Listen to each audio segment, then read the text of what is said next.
Hey Braves Country, Mac McGee here for American Rebel Beer. From the mountains to the prairies to your pint glass with white foam, we're bringing back beer with a backbone. All that matters in our brew is taste and a touch of American excellence. American Rebel Beer, born in the USA.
Lineup for yesterday by Ogden Ash. A is for Alex, the great Alexander. More goose eggs he pitched than a popular gander. B is for Bresnahan, back of the plate. The Cubs were his love and McGraw his hate. C is for Cobb, who grew spikes not corn and made all the basemen wish they weren't born. D is for Dean, the grammatical diz. When they asked who's the tops, said correctly I is. E is for Evers, his jaw in advance, never afraid to tinker with chance. F is for Fordham, and Frankie and Fish. I wish he were back with the Giants, I wish. G is for Gehrig, the pride of the stadium, his record pure gold, his courage pure radium. H is for Hornsby. When pitching to Raj, the pitcher would pitch, then the pitcher would dodge. I is for me, not a hard-hitting man, but an outstanding all-time, incurable fan. J is for Johnson, the big train in his prime, was so fast he could throw 3 strikes at a time. K is for Keeler, as fresh as green paint, the fastest and mostest to hit where they ain't. L is for La Jolla, whom Clevelanders love, Napoleon himself with glue in his glove.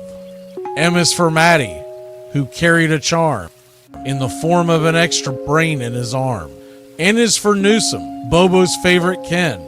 You ask how he's here, he talked himself in. O is for Ott, of the restless right foot. When he leaned on the pellet stay put. P is for Plank, the arm of the A's. When he tangled with Matty, games lasted for days.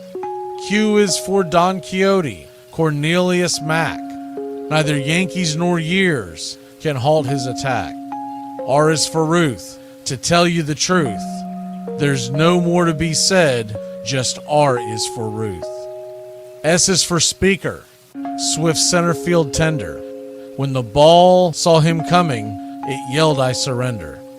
T is for Terry, the giant from Memphis, whose 400 average you can't overemphasize. U would be Ubel if Carl wore a Cockney, but we say Hubble in baseball like football in Rockney. V is for Vance, the Dodgers' very own Dazzy. None of his rivals could throw as fast as he. W, Wagner, the bow-legged beauty, short, close to all traffic with Honus on duty. X is the first of 2 X's in Fox, who was right behind Ruth with his powerful socks. Y is for Young, the magnificent Psy. People battled against him, but I never knew why. Z is for Zenith, the summit of fame. These men are up there. These men are the game. Lineup for yesterday, Ogden Nash, January 1949, Sport Magazine.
Hey, Braves Country, Mac McGee here for American Rebel Beer. America's patriotic light lager, all natural ingredients. Stand tall, be proud. The perfect beer to celebrate life, liberty, and your pursuit of the American dream. America's patriotic light lager, offering a crisp, clean, bold taste. Perfect beer to celebrate life, liberty, and your pursuit of the American dream. A beer with only 110 calories that tastes like a full-flavored beer and celebrates like freedom. Oh, say, can you see by the dawn's early light what so proudly we hailed at the twilight's last gleaming, whose broad stripes and bright stars through the perilous fight o'er the ramparts we watched were so gallantly streaming, and the rocket's red glare, the bombs bursting in air, gave proof through the night that our flag was still there. Oh, say does that star-spangled banner yet wave o'er the land of the free and the home of the brave? Play ball! Armchair. Out of beer? 7 o'clock in the morning. Scotch? Hey, howdy, hi, and how the hell are you? Welcome here on Braves Country Radio. You're listening live as we march closer to crowning a champion. I'm Mac McGee. It's time to put it all aside and get ready for what should be a great day in baseball. We'll go over the lineups as the game goes on. Make sure to like and subscribe and become a member today. Jump in the chat. Tell us where you hail from, as roll call is on the way. Buckle up, boys and girls. It's time for pitch by pitch, play by play, the classic call of baseball. Get this bus moving. Stop. Come back. Too late. Roll call! Yeah, roll call!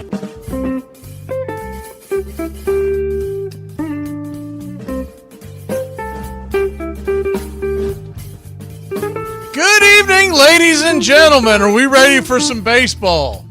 United States awaits the winner. Good to see you, Iron Lung. Who else do we have here for roll call? Royal PETA in the house. Jason Up and Adams. James Fisher King. Uncle Charlie. Nicholas.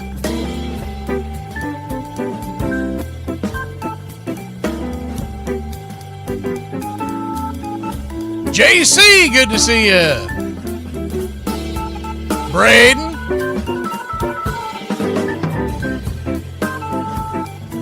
Robert Sharpton.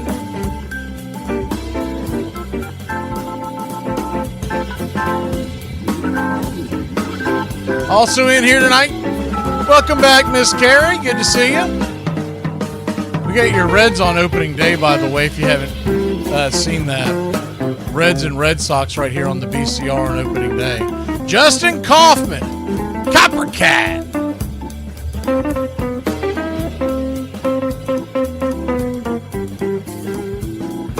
Everybody loves Raymond.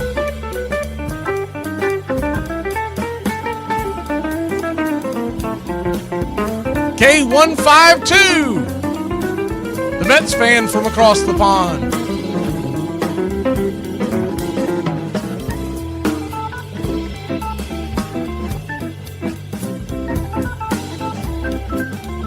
Good to see you, Kim.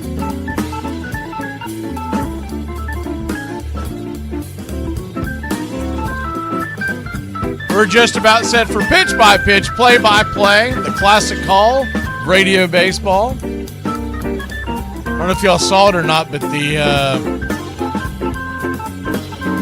thought I saw a tree nug in here too. Somehow I think I skipped over. I could have swore I saw a tree nug in here. There's tree nug. Okay. We got something for you, tree nug, here in a second. They have announced the starter for tomorrow night's game. It's Nolan McLean again. So if he spits the bit again, we're going to blame Kay and her Mets. I don't understand why they're putting that much pressure on that kid. That's what I just can't understand. Hopefully, they're going to treat it like a bullpen game, and they'll go get him the moment there's trouble. Let's get ready for lineups.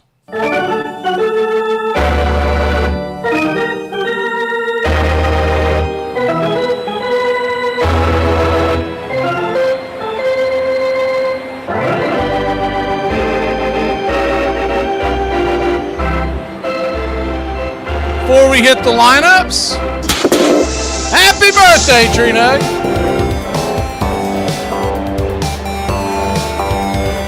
And thank you, Peter, for keeping me on top of such things. As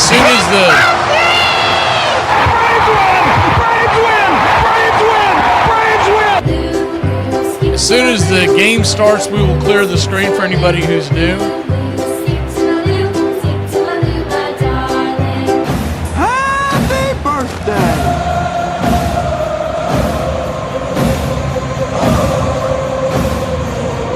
Yeah, I saw Hunter Green went down.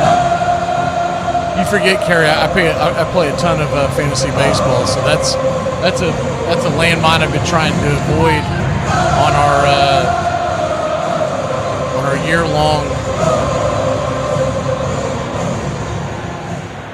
fantasy baseball leagues, including the ones that I play on things like Underdog and whatnot, where you can get auto drafted on these long drafts if you're not paying attention. And it's happened to me a few times.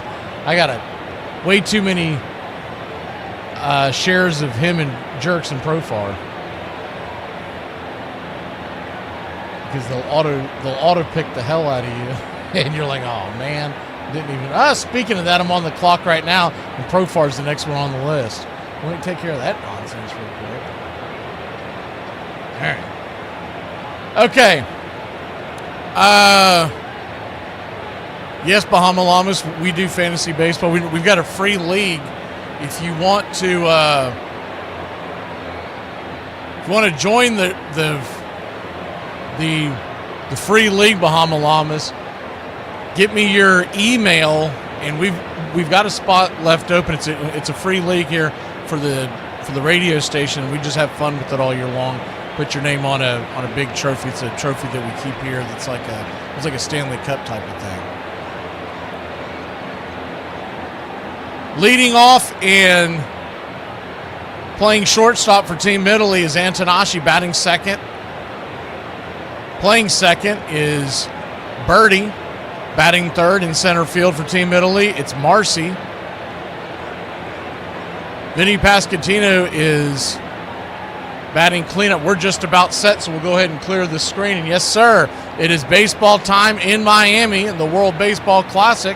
And the first pitch on the way to Ronald Acuna Jr. is down and away for a ball. It's 1-0. For Team Venezuela, let's get them knocked out of the way first. Acuna's batting off and playing right. Garcia batting second, playing third is the 1-0. Chops foul from Aaron Nola, the starting pitcher for Italy. 1-1. These two know each other very well from Atlanta Braves and Philadelphia Phillies days. After Garcia batting second, it's Arias batting third, playing first. Eugenio Suarez, the designated hitter, and cleaning up. Tovar's the shortstop and batting fifth. The 1-1 to Acuna. Swing, lifts it high into center field. Drifting back, making the catch on the run for a loud out number one. In center field is Marcy, one away. Gleyber Torres batting sixth and playing second. Abreu batting seventh and in left. Contreras is behind the plate. That's William Contreras, Billy the Kid, batting eighth. And Jackson Churio is batting ninth and in center field. Left to right across the outfield is the first pitch from Nola. Is high and inside to Garcia. Garcia is Ronald Acuna Jr.'s cousin, for those who may not know. It's 1-0. 1-0. Righty. Nola comes set. Brings it. Drops a bunt down. It's a hard bunt, barehanded over there at third, and it's going to be a wide throw. Fisher was going to have to make a perfect play. Good bunt there by Garcia, and it's a one-out single, infield single, drag bunt single for Team Venezuela. Left to right in the outfield for Team Italy, it's Nori, Marcy, and Caglione. You'll hear us call him Cagney and Lacey, or Cags. Left to right around the horn, from third to first, it's Fisher, Antonashi, Birdie, and Vinny P. And Durazio behind the plate, Nola on the bunt. Italy wearing their white uniforms top to bottom with the Italia across the chest in blue. First pitch, knuckle curve. Just misses outside to Arias. It's 1-0. He's batting .368 for the tournament, and that's no shocker. One of the best bat-to-ball hitters in the game. Doesn't hit for a ton of power, but he gets on base. The 1-0. Swing, lifts it into center field. Coming in. Making the running catch is Marcy. He'll fire it to first, and Ronald Acuna Jr. Ronald Acuna Jr.'s cousin, Michael Garcia, gets doubled up. And Marcy says, see you later. We'll go to the bottom of the first. That might put a spark into Team Italy. 0-0 your score. You know what? I love myself. Even though I look like a burnt chicken nugget, I still love myself. This is the most beautiful thing I've ever seen in my life. It's watermelon. Inside a watermelon. All I want to tell you is school's not important. Be whatever you want to be. If you want to be a dog, you know? Why is it when you meet an American in another country and you ask where they're from, they will never say the United States or America, but instead they will always say either the state they're from or the city? When I'm overseas and somebody asks me where I'm from, I'll say Australia, the country I'm from. And then I'll say Sydney if they ask. When I was in Spain, I asked this woman where she's from, and she says, I'm from California. And I know California is very largely recognized on a world scale, but just say America. Why is it that if the government finds diamonds or oil in your backyard, it's government property, but if they find drugs, it's yours?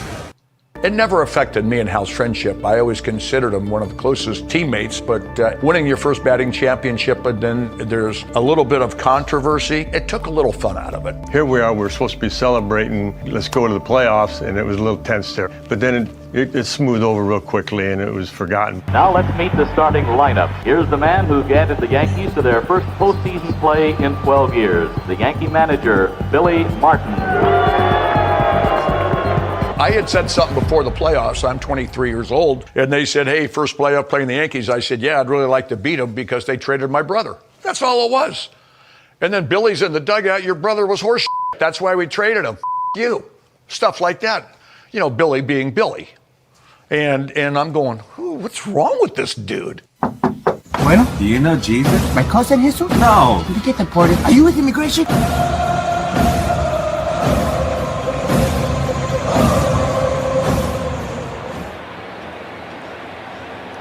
Welcome back. 0-0 your score. Leading off for Team Italy, it'll be Antonashi at short, Birdie at second and batting second. Marcy is in center, batting third. Vinny P is batting cleanup and at first. DeZenzo is batting fifth, the designated hitter. Cags is at the sixth spot in right field is the first pitch on the way from Montero. Righty-lefty matchup. Antonashi digging in, batting 143. And the pitch is down and in for a ball. It's 1-0. Batting seventh, Fisher at third. Durazio is behind the plate and batting eighth. And Nori is in left and batting ninth. The 1-0 pitch, swing, fouls it away.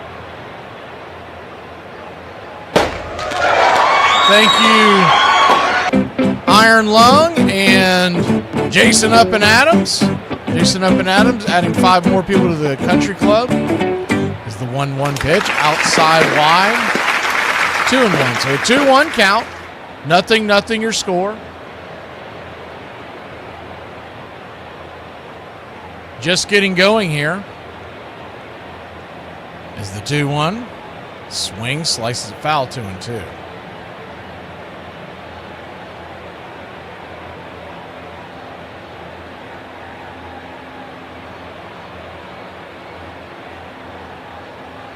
Winner of this game heads on to tomorrow night's championship, 8 o'clock Eastern, right here on the BCR. USA versus one of these guys. The 2-2 count. Montero digging in. The right-hander brings it. Swing, slices it foul. Do it one more time. Peter Montero, the right-hander.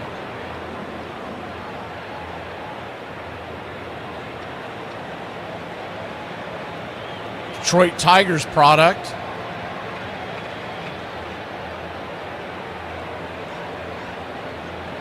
Had a 4.37 ERA last year. The 2-2 pitch, outside wide, 3-2. Started 12 games last year, 20 total of appearances, had 90 innings. So you expect him to go fairly deep in this contest if all things are going well. The payoff pitch, turns and burns, swing, just got a piece of it. We'll do it again.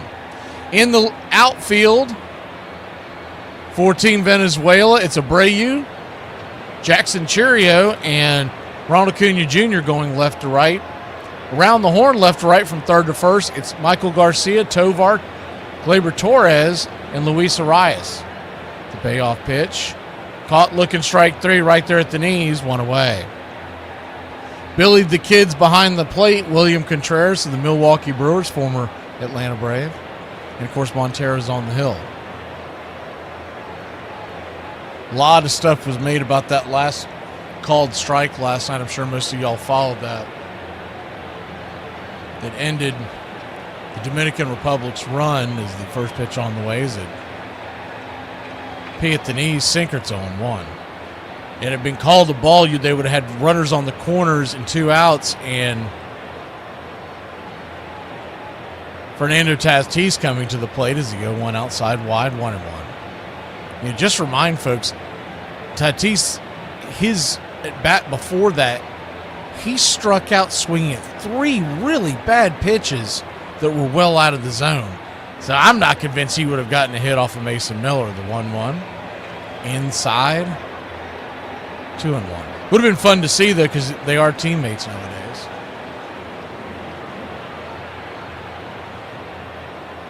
Appreciate the channel support there, Uncle Charlie. A 2-1 count. Nobody on, 1 out. Montero flips and rips it, and it's a sinker upstairs, 2-2.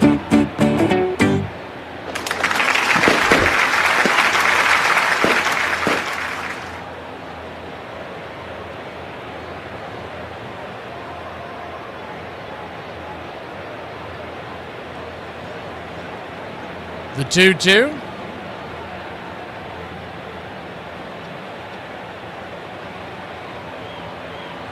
Birdie digging in. The pitch down and away. 3-2. Birdie with still good speed, even at very aged veteran at this point. So, thank you, Royal Pita. Appreciate the channel support there as well. The payoff pitch, swing, laces it into center field. That's going to drop down for a base hit. And it's a 1-out single for Team Italy. Not a hard hit ball, but hit them where they ain't.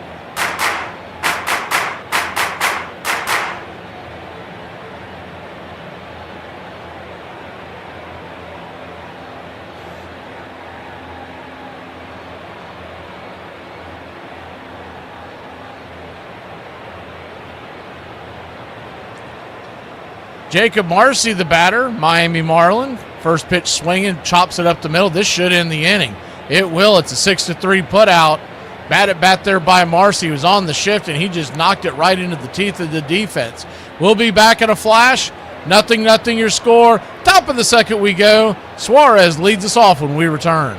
Every time I order a cheeseburger, I make it a double so that a vegan out there in the world isn't actually making a difference. 30 minutes before we're gonna leave, you give me the heads up. I'll go to the bathroom, I'll crap the booze out, have a mint, good to go. Crap and a mint. Crap the booze out. It works? Sorta. Yeah. I'll check you guys later.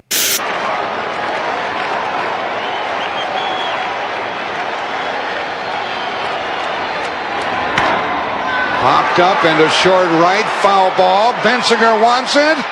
Cincinnati, the champions of baseball for 1990, with an improbable sweep over Oakland. I don't fire everyone. I don't know. I just, it's been good. I just don't want to know anymore. Thank you. No. Fire everyone. Billy being Billy. And I'm going, what's wrong with this dude? I never even said 2 words about it. And I remember that year in spring training, my brother was with him. And first time I ever faced my brother Ken. He's pitching for the Yankees in spring training, comes over to Fort Myers. He always said he was going to drill me. First pitch he threw was kind of up and in, and then he threw me a fastball. I hit a home run over the center field fence off him. And as I'm rounding third base, pitchers don't normally just stand on the mound. He comes over and he shakes my hand before I get to home plate. And we're laughing. So he goes back to the dugout. And Billy, as a joke, all the guys in the Yankee dugout, they get up and sit down the right field line, and my brother is sitting in the dugout all by himself. So I thought Billy had a sense of humor. That year in the playoffs, he did not have a sense of humor, and he never had a sense of humor about me the rest of his life. I never was his friend and didn't want to be his friend. You're listening to Braves Country Radio with Mac McGee, the classic call of Braves Country Baseball.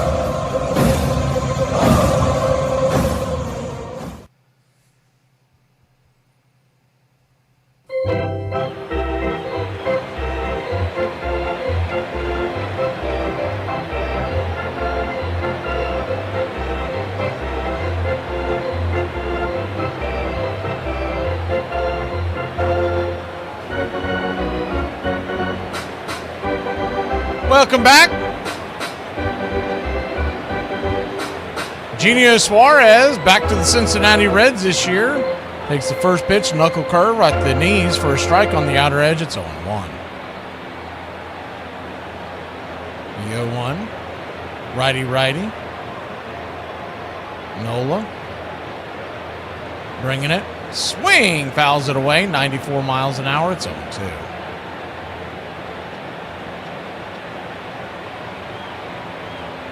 An 0-2 count. Winner of tonight's game faces Team USA. Now, it's interesting. If Italy wins, we are the road team tonight. If Venezuela wins, we are the home team.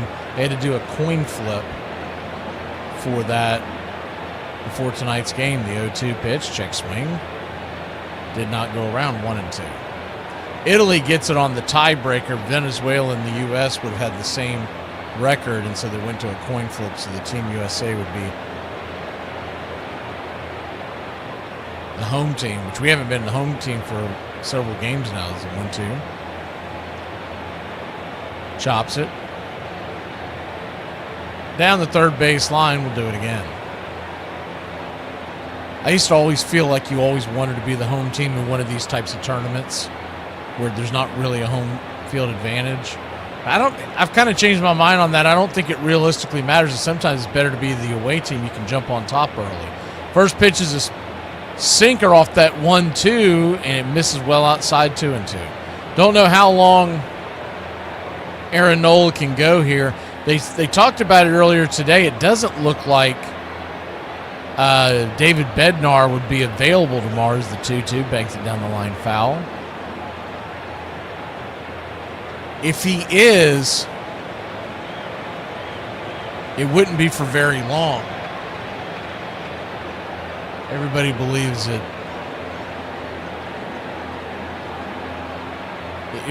it would take force of 1,000 to keep Mason Miller off the mound tomorrow night for closing opportunities. The 2-2 swing.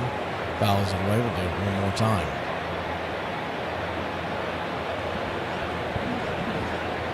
The 2-2 count.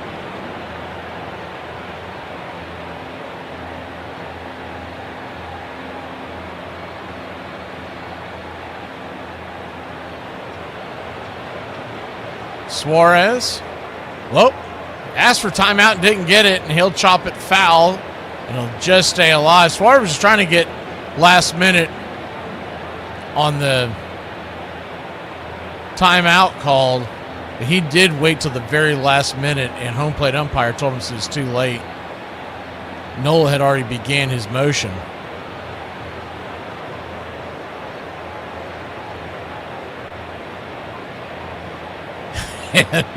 You got to love Miggy Cabrera. He is raising $300 with the hell out of there from the dugout. He fights for his guys. You got to love that. The 2-2 count.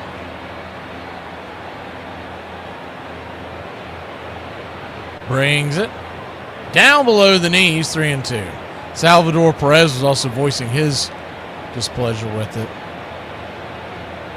Didn't matter at the end of the day, ended up being a foul ball, and the ball was in the strike zone, so any way you look at it, it was a do-over. The payoff pitch. Caught looking strike 3, knuckle curve right there at the kneecaps. 1 away. Good pitch there by Nola. When he has that pitch going, he is very hard to hit. Welcome in, Mr. Underwater. Good to see you. I don't think we saw Justin earlier. Good to see you, bud. If I missed any others,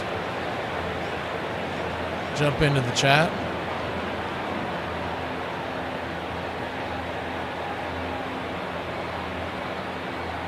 Righty-righty matchup, 4-seam fastball right there. For a strike, it's on 1. Yeah, Kerry, Suarez hit 49 home runs last year.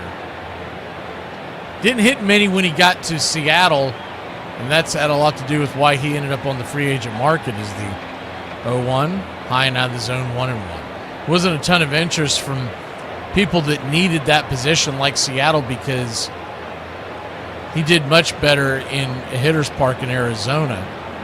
I think he's going to have a good year in Cincinnati. I think that's one of the better free agent signings of the year is the 1-1 swing and a miss. It's 1-2. I mean, that was a steal. 15, and it's only a 1-year deal. So for some reason, it doesn't work out. You're not stuck with him. But he's hit everywhere he's gone. The 1-2. Check swing in the dirt. 2-2.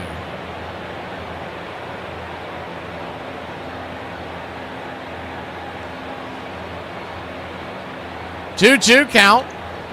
Ezequiel Tovar, shortstop from the Colorado Rockies, digging. He had a pretty good game the other night. The 2-2 pitch. Swing! Rips it down the left field line, but foul. We'll do it again at 2-2.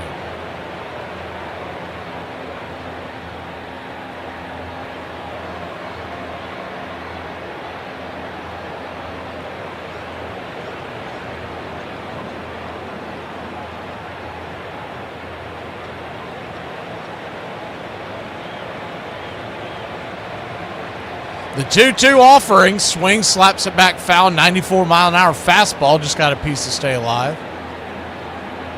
Standing on deck is Gleyber Torres. Abreu is in the hole.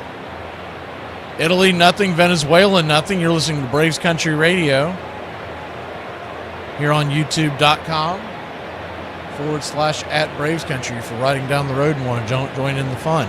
The 2-2 swing and a miss, strike 3. Knuckle curve, got him. 2 away, nasty pitch.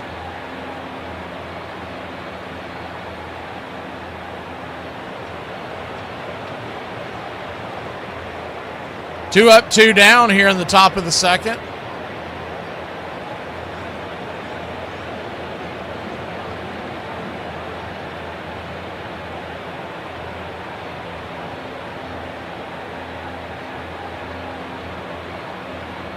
First pitch to Gleyber Torres is a 4-seam fastball high and out of the zone. It's 1-0.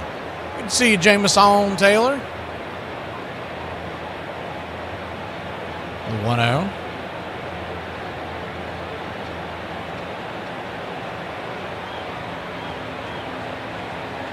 Knuckle curve. Misses the zone, ball 2-0. 2-0 count.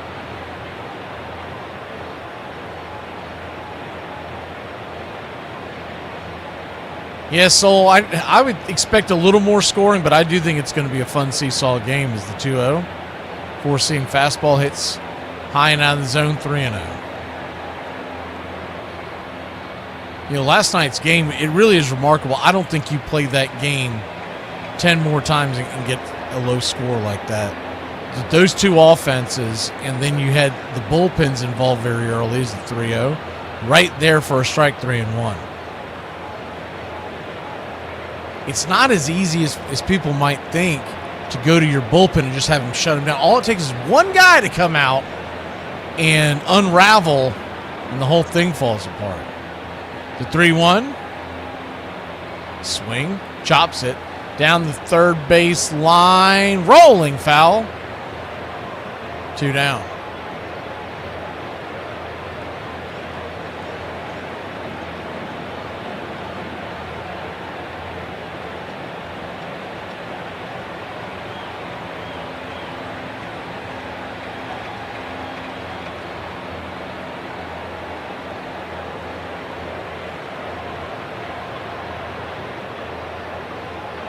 Who was that was asking about the fantasy baseball?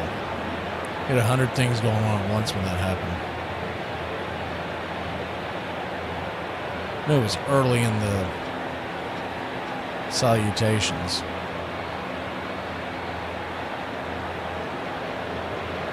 The payoff pitch, swing, rips it into left field, and that's going to be down for a base hit. Torres takes a wide turn, but he'll slam on the brakes at first. And it's a 2-out single for Team Venezuela.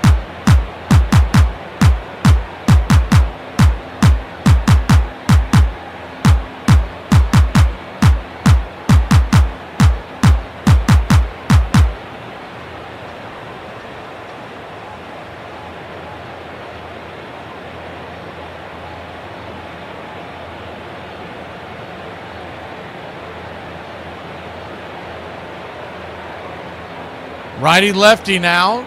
Start the at-bat. William Abreu swings at the very first pitch. He'll pop that up. Lazy fly ball in center field, and underneath it is Marcy, and that'll end the inning. So they get one on, but that's it. 0-0 your score. We go to the bottom of the second. Team Italy will grab the sticks. Georgia Tech put a 222-point smackdown on the University of Cumberland.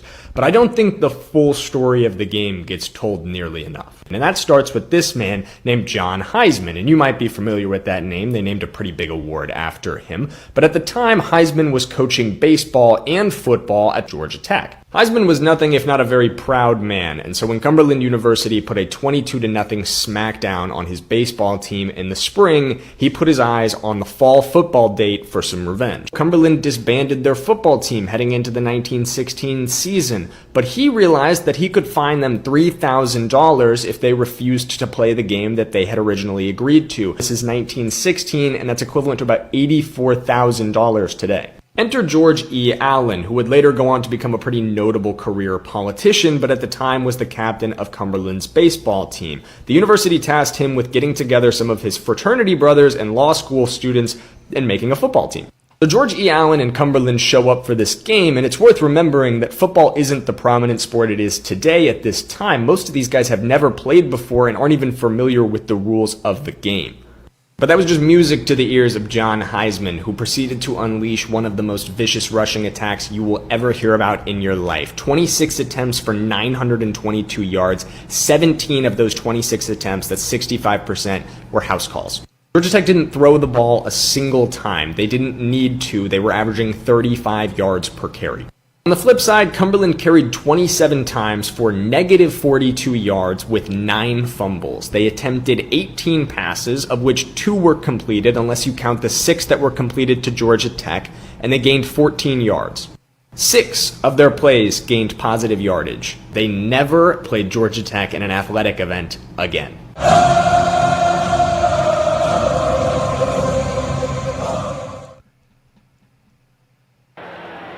Welcome back.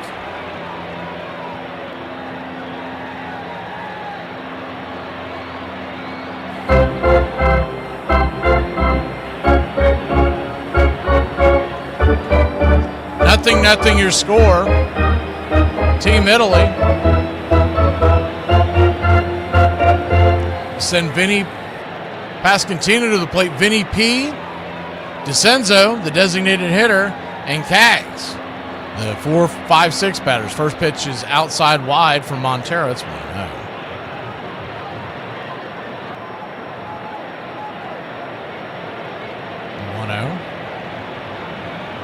Down and in.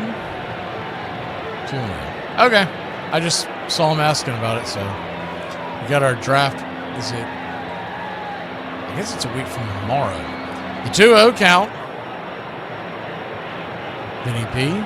swings at the pitch and dribbles it just past Nola. Michael Garcia showing off the leather. Scoops, flips, all in one motion. 5-3 put out. One away. Good play over there by Michael Garcia. One of the better defending third basemen in baseball.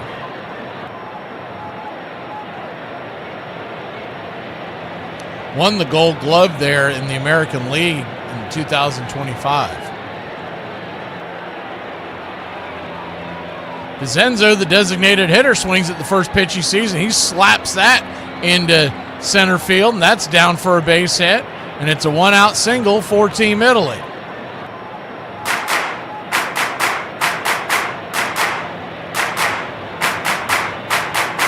Second hit of the night for Italy.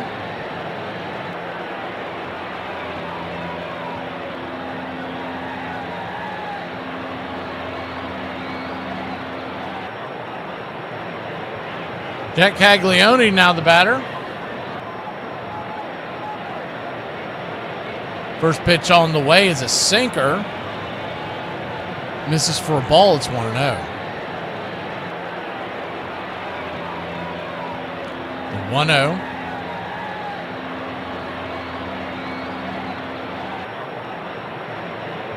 Kicks and fires in the dirt. 2-0.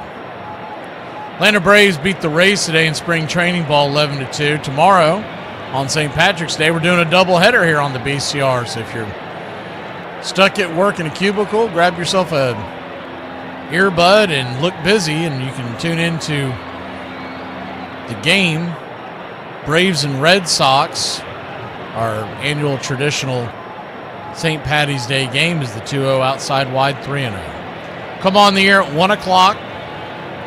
We've got USA Baseball 7:45, so we're going to do 2 hours, a solid 2 hours of the Braves Red Sox spring training game. Then I've got to get ready for tomorrow night, the 3-0. High and out of the zone. Ball 4. So he'll head to first on a 4-pitch walk.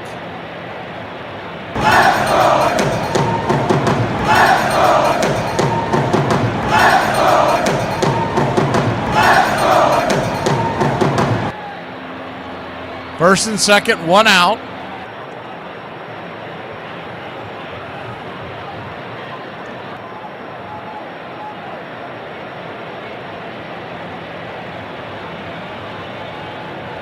Anthony Fisher coming to the plate.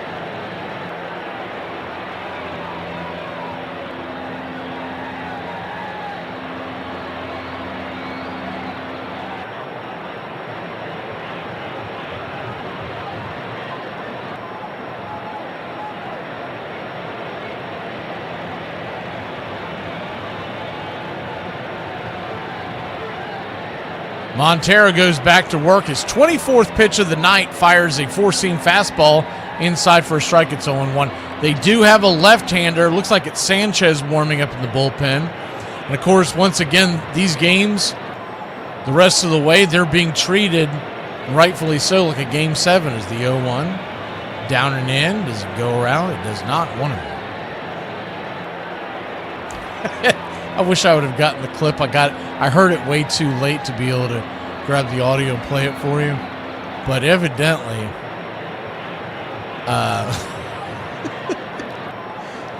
Vinny P of the Italian team was on the podium. I guess it was today, because I'm thinking that they did a pregame press conference, and that's when they were asking him.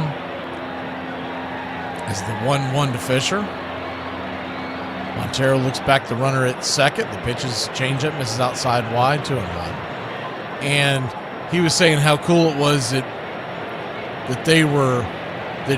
Stephen A. Smith of ESPN was complaining about Vinny playing for Team Italy, and was just saying how good it was for the game, that they're talking that was leading off as the 2-1 misses high 3-1, and et cetera about that. But then he said that I guess Stephen A. was live tweeting during the game, and he said, yeah, he was tweeting a bunch of stuff during this was last night's game, so he obviously had the game off and he was watching Twitter or X, and he said that he was posting a lot of stuff. He goes, all of it was wrong, but it was still good to see him post. The 3-1 misses high and out of the zone, ball 4, and Montero, a bit of a predicament here as he has loaded the bases here. There's one out.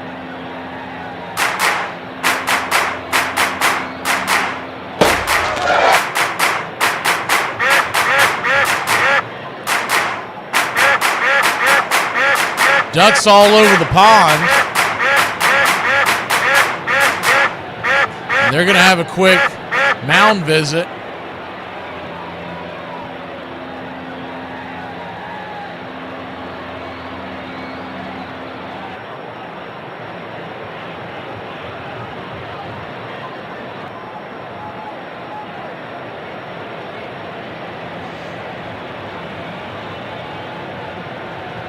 So bases loaded, one out after Johan Santana goes out there, the Venezuelan pitching coach. He went out there the other night, and it was driving me crazy. I was like, why do I know his face? And I was not thinking of someone that had been out of the game as long as Santana. Because he still looks fairly young, and I was sitting there trying to rack my brain as far as man, why does he look so damn familiar? It's old Johan Santana, the Mets ace that got the no-hitter, is the first pitch is inside for a ball. It's 1-0. Famously got the Mets' first no-hitter, and most believe it ruined his career. He stayed in the game too long. Bases loaded, one out. The 1-0 pitch. Swing! That ball's hammered down the left field line, but foul. Pretty good catch out there by the ball boy down the left field line.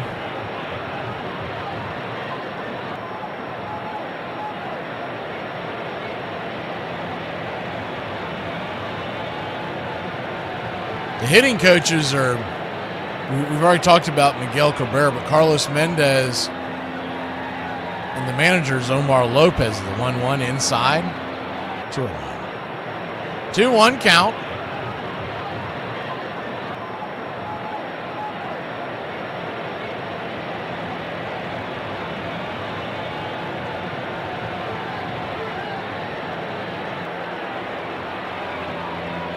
The pitch on the way. Right there on the outer edge, 3-1.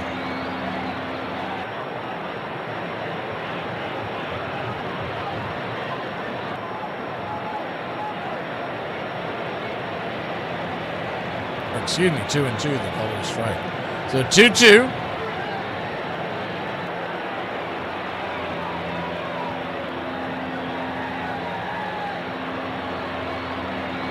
Bases loaded. One out. Kicks and fires. And they check down the line. Did he go around? He did not.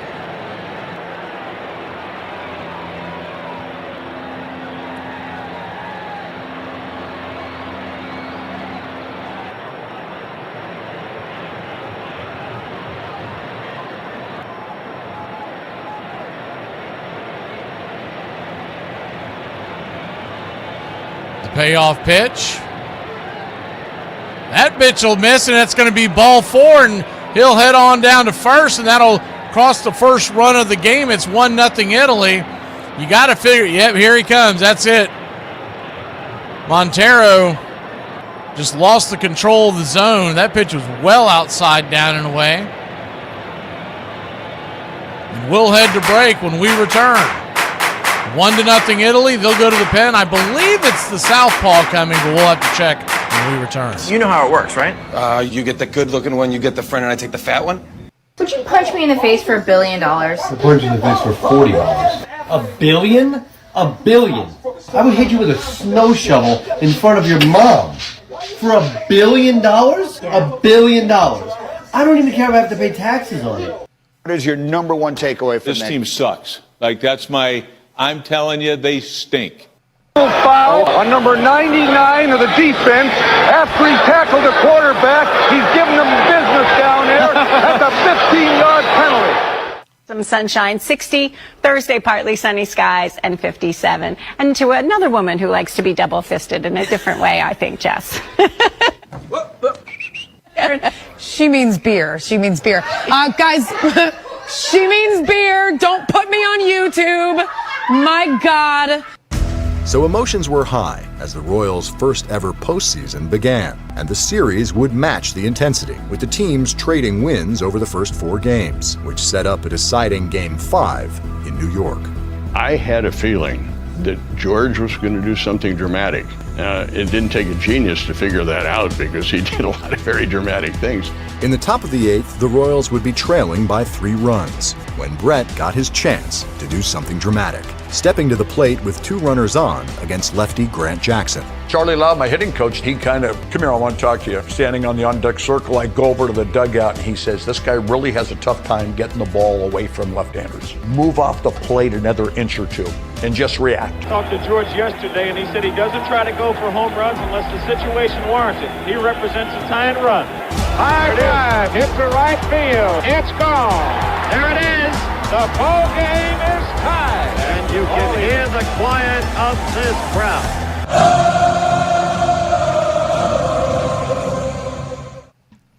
Welcome back. Ricardo Sanchez, the southpaw, in for Team Venezuela.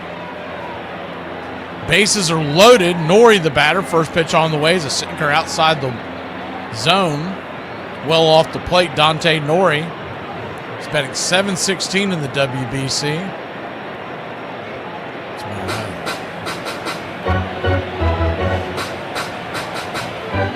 The 1-0 pitch, swing, chops it over to second. They're going to try to get the runner at second. They do get the runner at second, but a run will come home to score. So a forced play, you'll score it 4-6 in your scorecard. Kind of a dangerous play out there, but he got him. 2 down.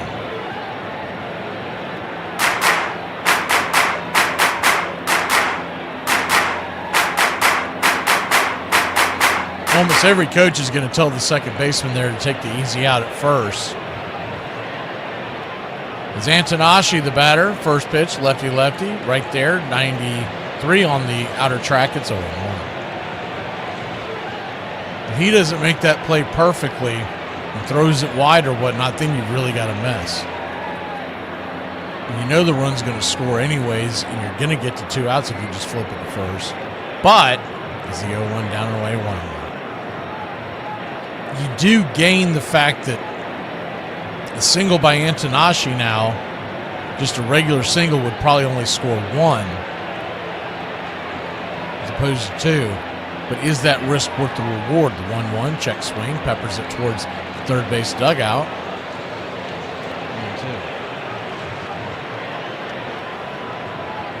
1-2. St. Patty's Day tomorrow. We're doing it up tonight.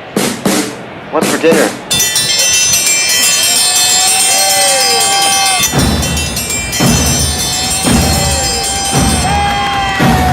Hey, chef, what's for dinner? 1-2. Just misses outside, 2-2.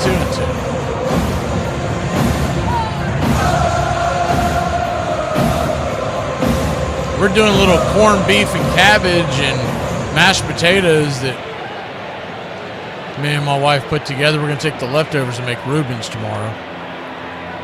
The 2-2. Down and away. Full count. St. Patty's Day. The older I get, the thing I like about it the most is the corned beef, the Reubens. Payoff pitch, Swing, fist it back, foul. Do it again. Used to on St. Patty's Day. I don't have to tell y'all, but I was a damn mess out and about in my younger days. We used to do the bar crawl with the best of them. The payoff pitch. The swing, slices it foul. Do it again. I'll probably partake in a few brewskis tomorrow evening as the game comes toward an end, especially if the U.S. wins. If they lose, who knows? But if they lose, we might just go to whiskey. But if they win, it'll be a happy time. We'll go to beer. The payoff pitch, kicks and fires, swing, chops it over there to first, and that should be an out. Running over there, making the G3. Man, did he have to hustle. Good hustle over there by Arias as he was busting it down the line and trying to beat him out. We'll be back in a flash. It's 2-0 Italy over Venezuela. Venezuelans grab the sticks when we return. Quit slow blinking at me. I'm sorry. I would like to rear up and jackknife my legs and kick you both in the jaw with my foot bone. I'll chew through you. Slow blinking eyes. I will chew off your eyelids. You won't slow blink at me, will you? Did you drink before you came here? No, but I'm going to start drinking. Probably I'm going to start with Karen Carpenter's head. I'm going to rip her head off, and then I'm going to come back and light you on fire. That's completely uncalled for. Really? Do you think it is? Off, Jill. God, everybody hates you. God. Jim Simpson with Mickey Mantle and Sandy Koufax, and stay tuned now for the fourth game of the 1969 World Series. Tom Seaver with the pitch. Changes speed, gets it in there for a call strike. Breaking pitch, it's 1-1. Bunts the ball, a good one. It's taken now by Rickett, close to first. Out it hit him in the back. Here comes the winning run. The ball is in play. The Mets win the ball game. The Mets win the ball game by a score of 2-1. Don't bother me. I hold grudges. I don't give a damn. I still hate mother from middle school. I don't wish none of you well. All of you. But it turned out that the biggest moment of George Brett's career to that point would be just a footnote in baseball history. We'll go to the bottom of the ninth inning now, and Chris Chambliss steps up as the crowd comes alive here. Delivers high drive, hits it right center field. That's good. Go! Chris Chambliss has won the American League pennant for the New York Yankees. George, when you hit the home run, you're not a home run hitter, but two were on at the time. Were you going for a home run at that time, George? Yeah. No base hit, going for the 3-run home. The fence is 310 feet. I think I can hit one that far. So I tried to hit one 310 feet.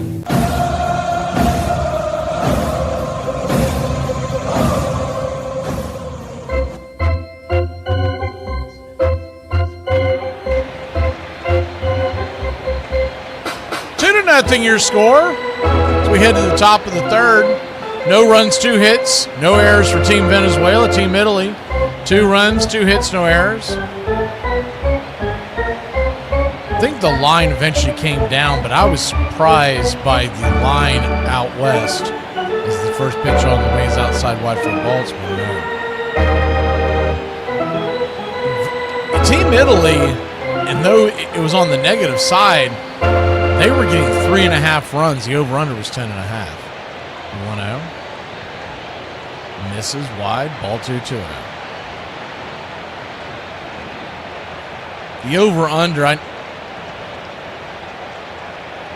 thought that was a good number because if these offenses click, they're going to hit that, but everybody's going to be deploying the bullpen, so you just never know as the sinker is right there on the outer edge, 2-1.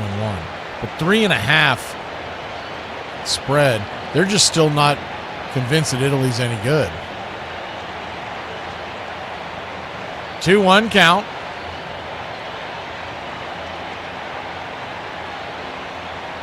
High and inside, ball 3-1.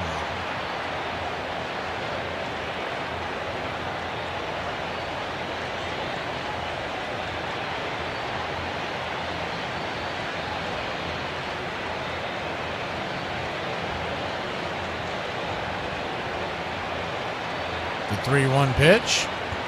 Down below the knees, ball 4. And Contreras will head on down to first. That'll bring Jackson Churio to the plate.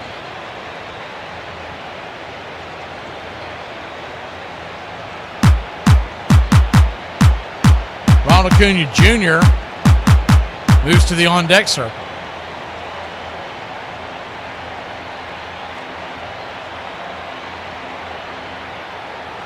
Righty-righty. As Nola fires his knuckle curveball 77 miles an hour upstairs for a strike on the inner cut. It's 0-1. Nola's at 37 pitches. Pretty good number there to start off the inning. The 0-1. Swing, rifles it back foul. It's 0-2. Jackson Churio of the Milwaukee Brewers, and of course Nola of the Philadelphia Phillies. You got William Contreras of the Brewers, formerly of the Atlanta Braves, standing at first. And on deck is Ronald Acuna Jr. of the Atlanta Braves. All these guys know each other well. The 0-2. Swing! Pops it up. And that's going to be a can of corn. Foul territory. It'll stay in play. Making the catch is Vinny P. One away. Ronald Acuna Jr. now comes to the plate. He's 0 for 1 on the day. Batting .263 with the .1072 OPS in the series. In the tournament. In the Classic.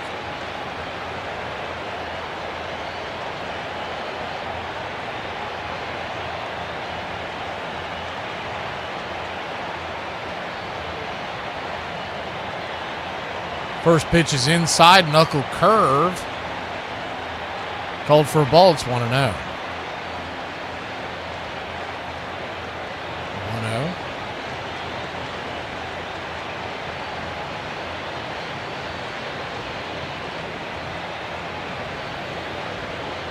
Down and away. 2-0. 2-0 count.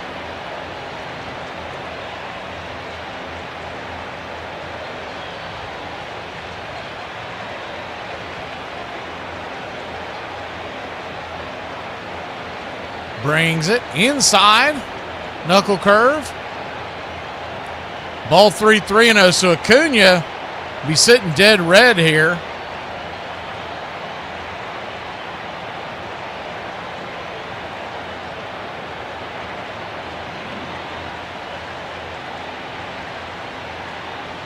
Nola kicks and fires and a sinker up top. 3-1. Good pitch, better take by Acuna. He swings at that, he's probably going to chop it into a double play. The 3-1 pitch. Contreras leaning off, the pitch on the way. Swing, fouls it away. We'll do it again.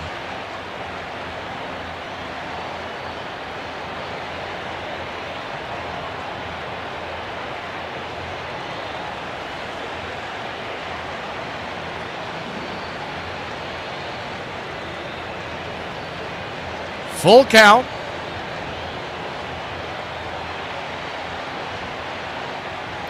Brings it. Caught looking, strike 3, knuckle curve. Just buckled his knees, 2 down. He must have been sitting on that sinker. He threw that knuckle curve and just could not pull the trigger.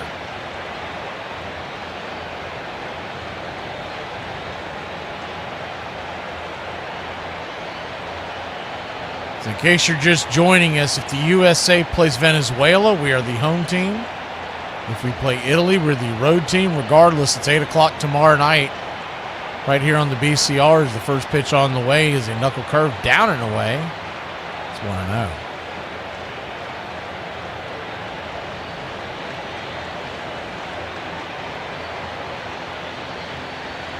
The 1-0. Infield playing back into the left. The pitch. Smacks the corner on the outer edge. It's 1-1. Went with the sinker.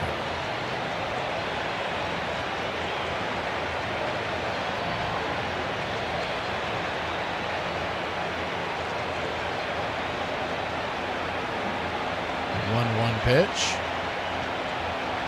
flip it over to first real quick to keep the runner close by. 2 outs. Contreras, a backstop, but has decent speed for a catcher.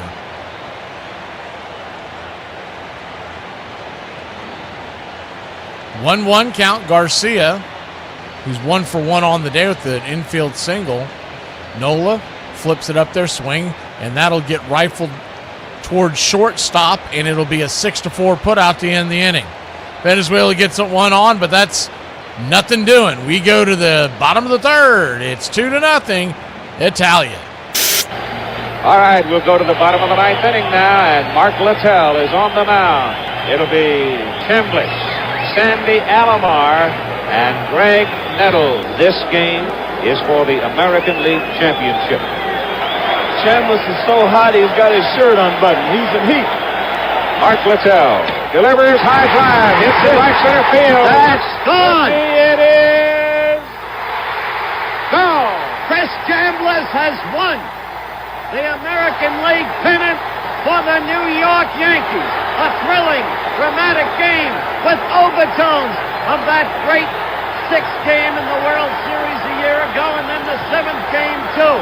What a way for the American League season to end. A spunky young Kansas City team. Look at them mob Chris Chambliss. Hey, Braves Country, I'm Mac McGee. Join us for Pitch by Pitch, Play by Play, the classic call of Braves Country baseball. We're bringing you Atlanta Braves baseball all year long. That's Braves Country Radio, Pitch by Pitch, Play by Play, your home for the classic call of Braves Country baseball. George, you couldn't have tried any harder. Just congratulations to the Royals. Just too bad somebody had to lose.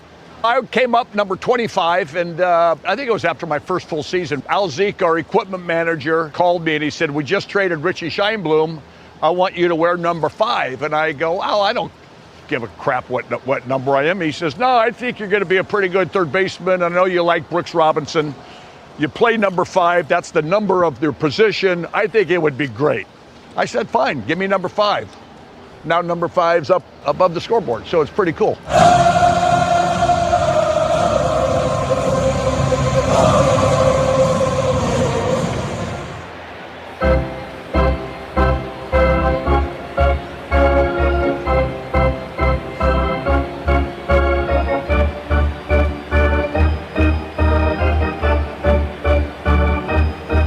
Welcome back.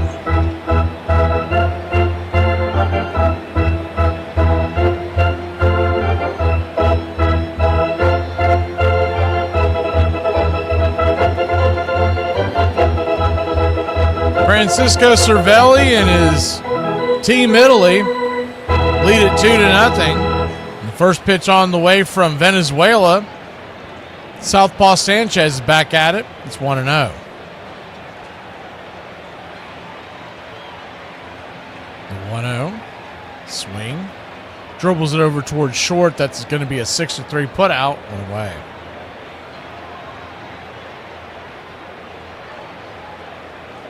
One up, one down. Spring training scores. An out-of-town scoreboard. Braves beat the Rays 11-2. Nats 12-6 over the Mets. Rangers 1-0 over the White Sox. Cubs and Guardians, they play later tonight. As the pitch on the way is outside wide 1-0. In fact, they're about to get underway. Tigers clocked the Phillies 13-6. Twins 5-1 over the Pirates is the 1-0 pitch. Swing. Dribbles it over towards the right side, and they're going to have to hurry. Underhanded scoop. Did they get him? They say they got him. Sanchez touches the pillow, and they said they got him just in time, 2 down.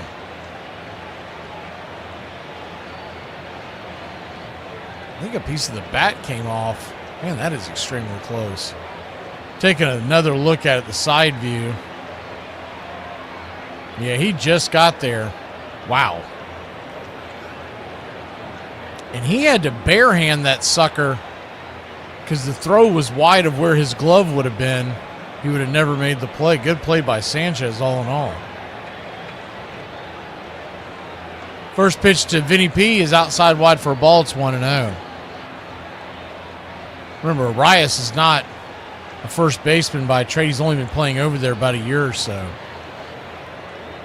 He'll be the first baseman for the San Francisco Giants as the 1-0 right down the pipe for a strike. It's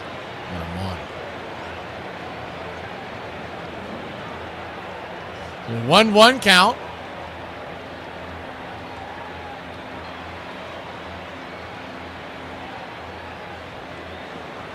Misses.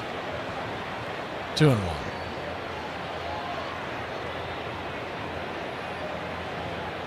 High and out of the zone. Slider misses. 3-1.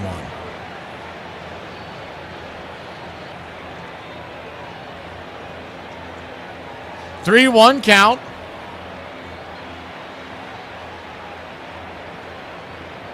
Sanchez about to throw his 19th pitch of the inning. Swing, chops it foul. Full count now.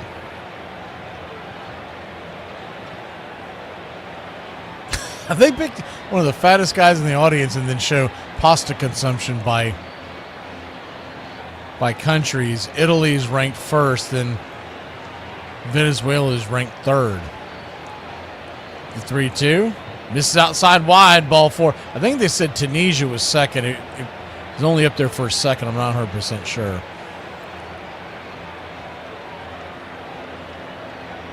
So a 2-out walk.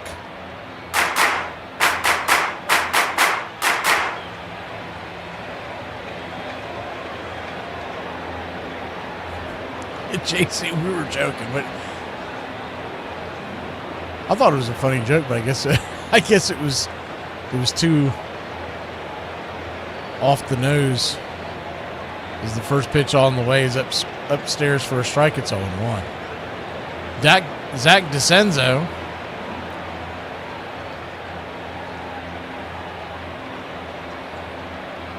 inside, four-seam fastball after the 0-1. Spins him around high and inside. 1-1. A 1-1 count.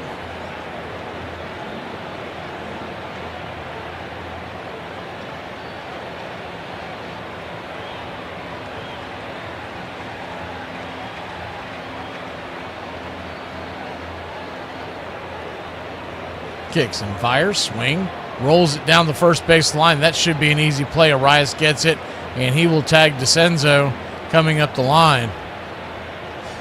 Arias is lucky he's not playing in the 1970s.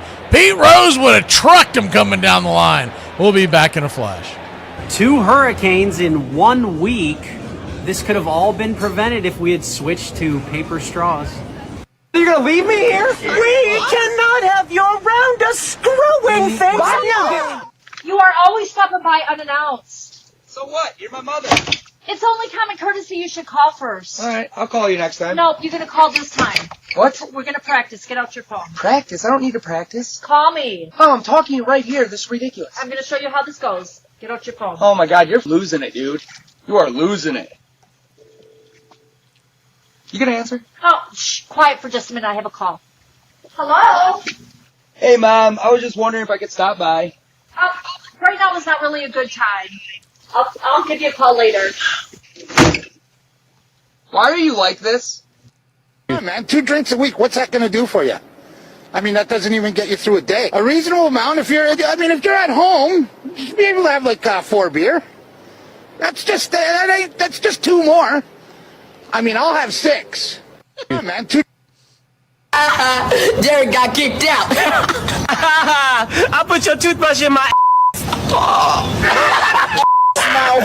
That is nasty. By 1977, number 5 was a firmly established star in Kansas City.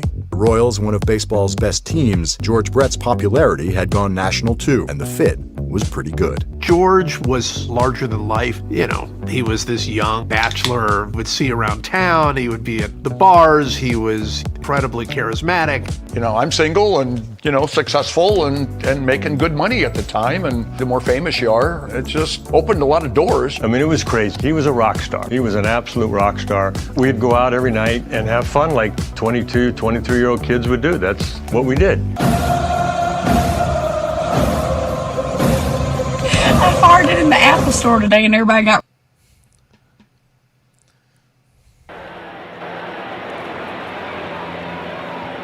Welcome back.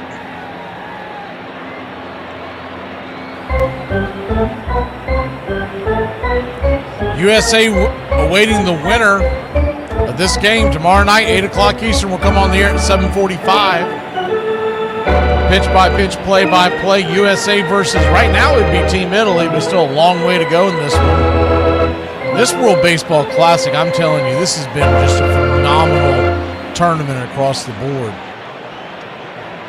First pitch is a cutter at the knees to Luis Arias from Aaron Nola to get the top of the fourth beginning. It's 0-1. Righty-lefty matchup, the 0-1. Down and in. Team Venezuela nor Team Italy have ever made it to the finals. The Venezuela one kind of surprised me, but they haven't been playing this that long. They began this World Baseball Classic in 2006 as the 1-1 pitch swing, chops it over to second base. Birdie to Vinny P, one away. So when you think about the fact that Team Japan has dominated it, it's not that surprising in the grand scheme of things that they haven't made it. But I just would have guessed that they had made it to a final. If you were asking me off the top of my head. I've been watching it since its inception. I know a lot of people didn't tune in until just recently. The first pitch is a sinker, bangs it down the line, foul. It's 0-1. It's gotten extremely fun the last three go-rounds. In 17, USA won it. In 23, there was no Classic in 20 because of the pandemic. In 23, is the 0-1 pitch, swing, lifts it, high and deep, and Eugenio Suarez tags that one, bags it, she gone! A solo shot, and Eugenio Suarez, see if he puts his goggles on like he normally does when he goes around the base. I don't see him doing it tonight. Normally he does. He just cut this lead in half.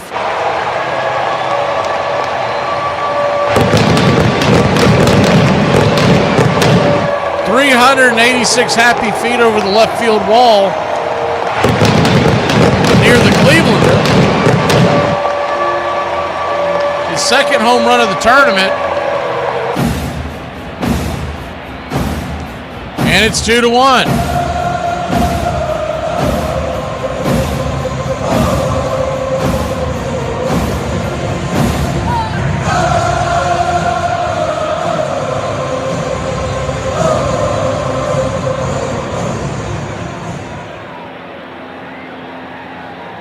Righty as Nola goes back to work, throws a cutter right there at the knees to Tovar. It's 0-1. The 0-1.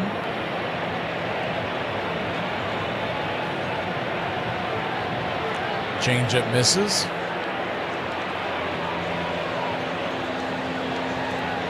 1-1. Other games around spring training ball, the Blue Jays beat the Marlins 5-4. 1-1 pitch, swing, rips it over to short. Should be an easy play. Antonashi fires it, and bit of a low throw. Vinny P stays with it. 2 down.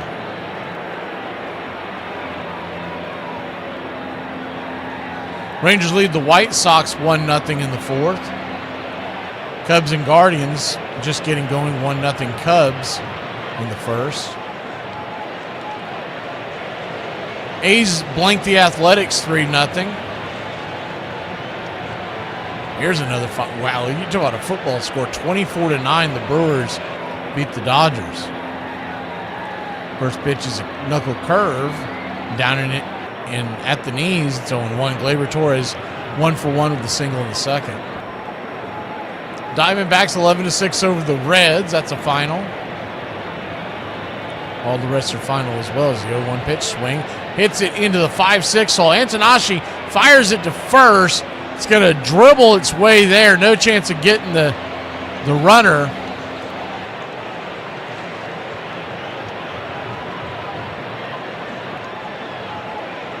Torres beats it out. 2 outs.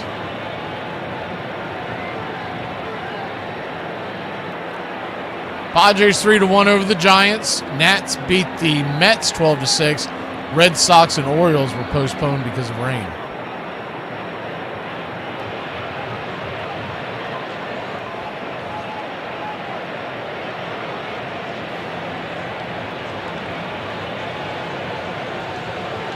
First pitch to Abreu is swatted on the ground over towards second base, scoops it off the carpet. 4-3 your putout, and that'll end the inning.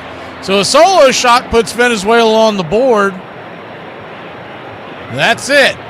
They cut the lead in half. It's 2-1. We go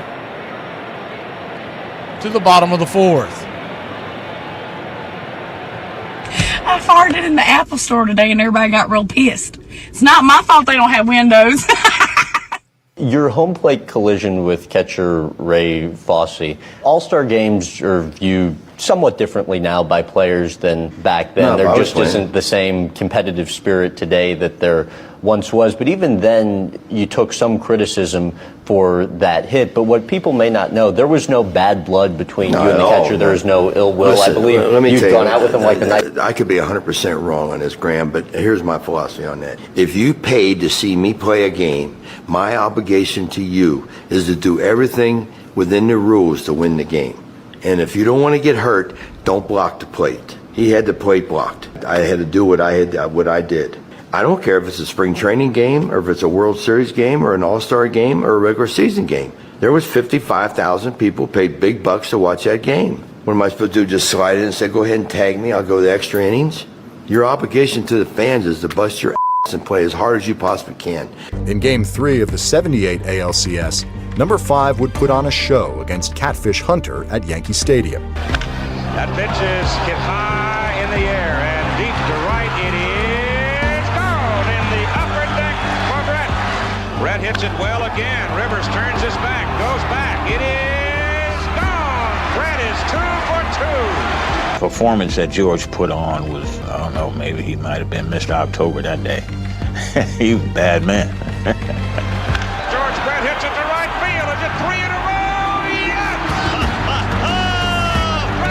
What a performance! George, every year in the postseason, was at a different level. That moment would be seared in baseball history forever, if not for the game they lose. Your home for the classic call of Braves Country Baseball.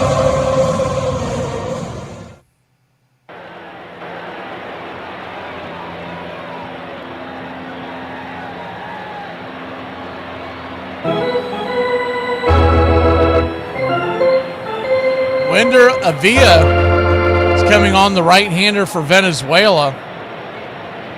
13 games last year with the Royals in 14 innings. The reliever had a 1.29 ERA. The right-hander set to face the 6-7-8 batters of Team Italy. First pitch on the way to Jack Caglione is outside wide.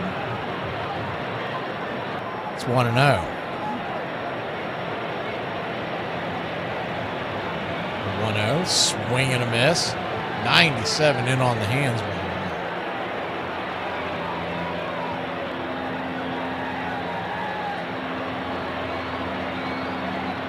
1-1 count. Kicks and fires. Swing. Chops it over towards third. Michael Garcia's got it. Flips it to first.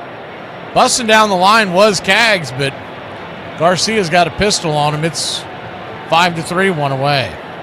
That might be it for Aaron Nola, just the way he's getting handshakes and whatnot in the dugout. Looks like he normally don't see the starting pitcher have sighs of relief and walking around. They're normally resting themselves. 4 innings and 4 hits allowed. Michael Lorenzen is warming up in the pen, and it should be noted he was originally set to start as the first pitch is a 97-mile-an-hour sinker off the plate. It's 1-0.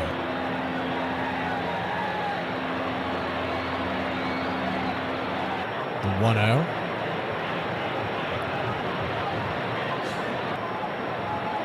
Brings it. Swing. Broken bat. That's going to be a single. Down for a base hit. And Fisher in Team Italy got one on. One out here. Bottom of the fourth to get things rolling.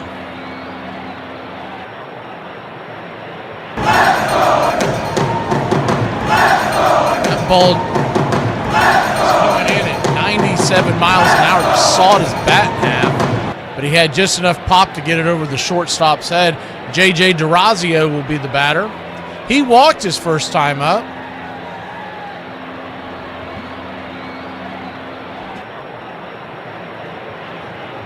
So first, runner at first, one out.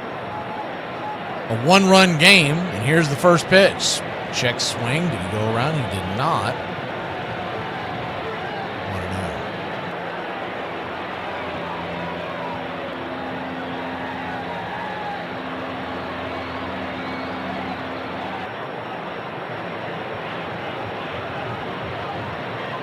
1-0. Grabs a curveball at the bottom of the zone, 1-1.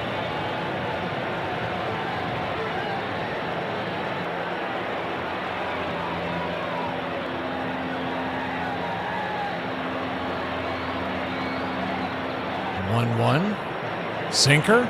This is high and inside, 2-1.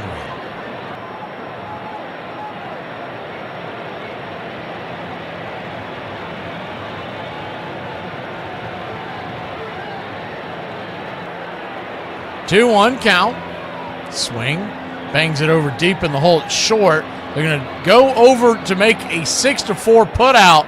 Nifty play over there by Tovar. Two down. His only play was to second base. He was never going to get the throw across the diamond in time.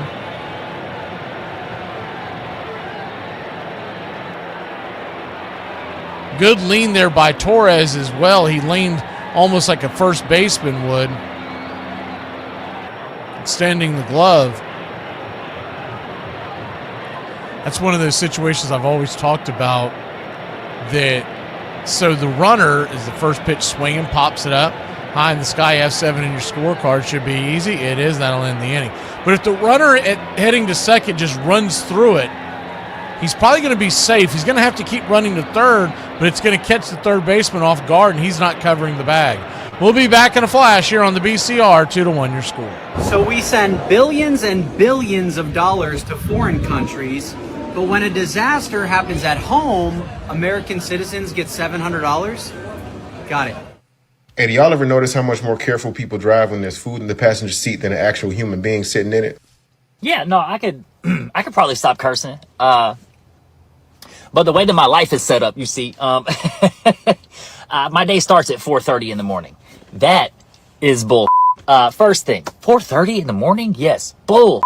Nothing is good at 4:30 in the morning. I wake up thinking, so, and then I go to work and I do 8 hours of skilled manual labor, building things and framing and such. And that is 8 hours of nonstop just cluster after cluster. So, oh, and then I'm not even accounting for like the little in between that makes me say, who the or how the or where the So probably not. But like I said, it's just because of the way that my life is set up. So I don't even think I'd try. I would fail. I shouldn't say. I was going to say there isn't a bar in the country he hadn't closed at one point. I've never seen a guy have so much fun in his life. I mean, he was always the center of attention. George knows how to have fun. Most players didn't hang out with each other too much on opposing teams.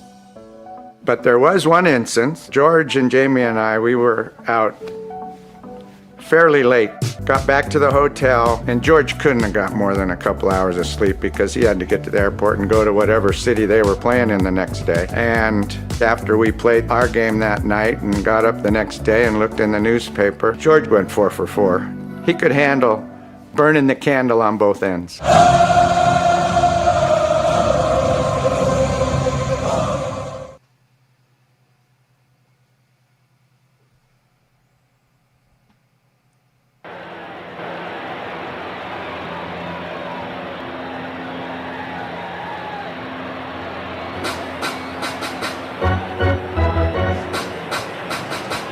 Michael Lorenzen coming on. He was originally listed as the starter.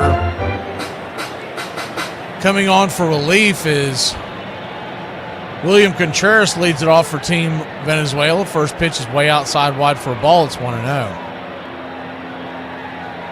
2-1 Italy. Top of the fifth. 1-0. Four-seam fastball misses just off the plate. 2-0. 2-0 count.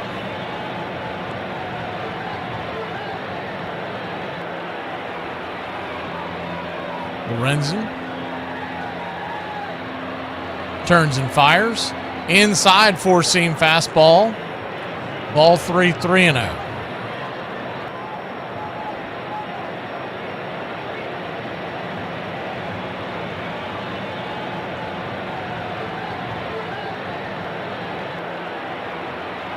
The 3-0 pitch, high and out of the zone, ball 4. So Billy the Kid heads on down to first.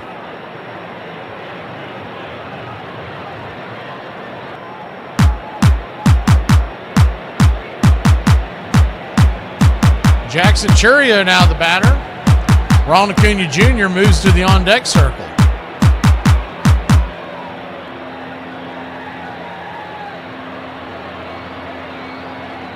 First pitch is cutter.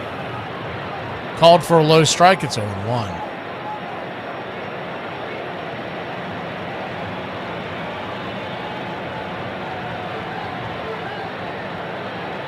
The 0-1.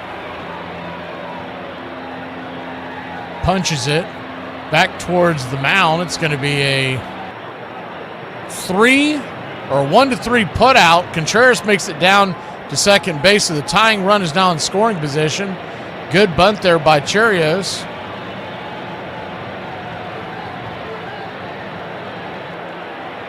Ronald Acuna Jr. come to the plate. So originally Lorenzen was supposed to start, and now he's coming out of the pen. And that was because they were able to get Aaron Nola some action tonight, and Lorenzen has a lot more experience coming out of the bullpen than Nola does. As the first pitch to Acuna is outside wide for a ball, it's 1-0. Heck, they've piggybacked off each other before when Lorenzen was in Philadelphia, the 1-0. He signed a one-year deal with the Rockies this offseason. The 1-0 pitch, swing and a miss. Curveball, 1-1. Acuna 0 for 2 on the night, batting just .250 in the series. He had that monster home run to start the game against Team Japan that really ignited the crowd. 1-1 count. Check swing. Did he go around? He did not. 2-0.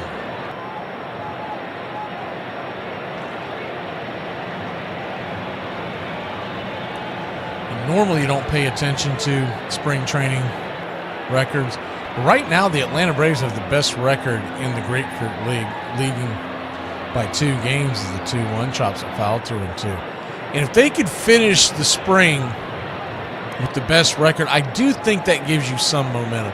You don't really care that much about it, but it's a good feeling to come out of the spring to know that you're playing good baseball in general. San Francisco leads the Cactus League. The 2-2. Up high, misses. 3-2. So a full count.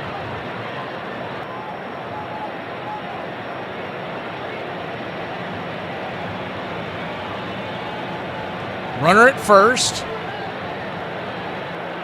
Acuna digging in. And Lorenz is going to spin off the bump and chase the runner back to second base.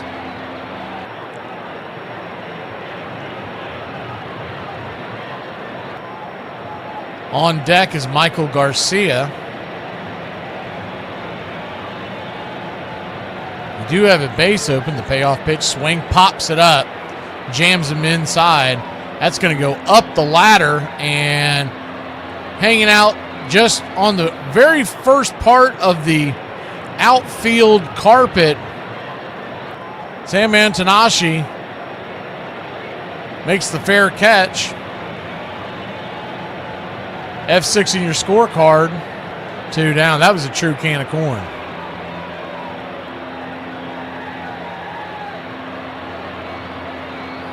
Michael Garcia, the batter now. He's 1 for 2 on the day with the single in the first. First pitch on the way. Swats it over to short, and that'll be an easy 6-3 putout. Man, some of these batters for Venezuela, they must be getting hitting instructions from the Atlanta Braves because they're swinging at every first pitch. We'll be back in a flash here on the BCR. Do you know the difference between wallpaper and toilet paper? No. Gross. Hold on to your seats because today we are talking about the legendary career of a man with one of the most interesting names in baseball history, Urban Shocker. His hooked finger on his right hand, which he broke during a game in 1913, helped him throw his breaking ball and his spitter. His 54 scoreless inning streak in the International League is a record that still stands today. He was one of a handful of pitchers that were allowed to throw a spitball after it was banned in 1920. During a game on July 13, 1920, he struck out 14, 3 of which came at the expense of Babe Ruth. He won 20 games 4 consecutive years with the St. Louis Browns, even though the Browns barely played 500 ball during that time frame. In the first 5 years of what is known as the Lively Ball era, he won 107 games, which was more than any other pitcher in baseball at that time. He lived with a heart condition so severe that he had to sleep either sitting or standing up. He led the league in victories once and strikeouts once. He finished top 10 in ERA in 8 of his 9 full seasons. He also finished in the top 10 in wins 7 times. He made 30 or more appearances 9 consecutive times from 1919 to 1927. Before passing away in 1928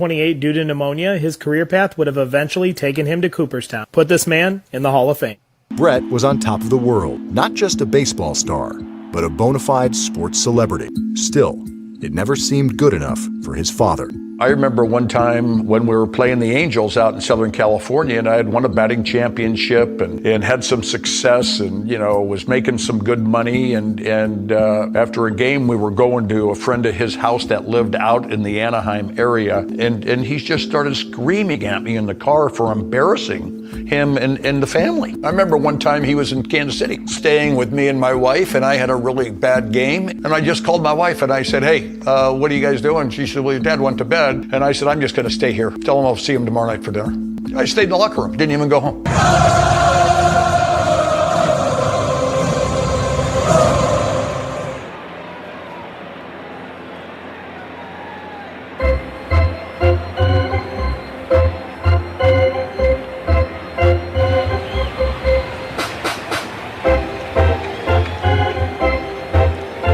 Two to 1 your score. Team Italy, bottom of the 5th. They'll try to add to their 1-run lead.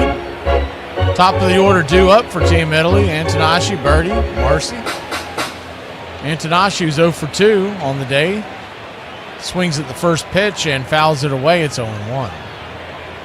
If you're wondering about previous winners in the WBC,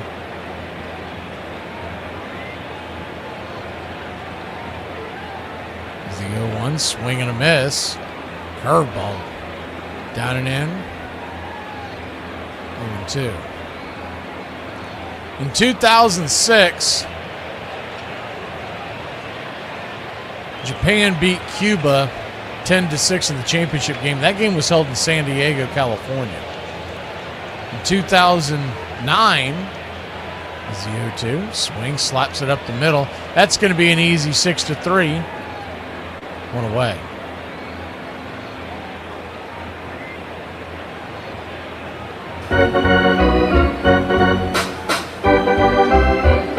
So 2009, it was Japan beating South Korea 5-3. That was played in Dodger Stadium. In 2013, they skipped a year. I believe it was because of the Olympics, if memory serves me correct. As the first pitch is fouled straight back by John Birdie, it's 1. 2013, the Dominican Republic beat Team Puerto Rico as the 0-1. Chops it foul. It's 0-2. And that game was played in San Francisco's AT&T Park. In 2017, the United States finally not only won the championship, but finally got to the finals. They beat Team Puerto Rico 8-0 in Dodger Stadium. And in 2023, Team Japan, right here in Miami's Lone Depot Park, is the 98-mile-an-hour fastball. I think that got a piece of the home plate umpire. Contreras was looking for some kind of a bender, and he fired a fastball up and into him, smacked him right in the face. He's got the, as they call it, the tools of ignorance on the catcher's mask. This is the home plate umpire, but it still is going to feel good. Villa's bringing it 90-plus miles an hour. They're going to have a quick powwow on the mound and make sure he's okay.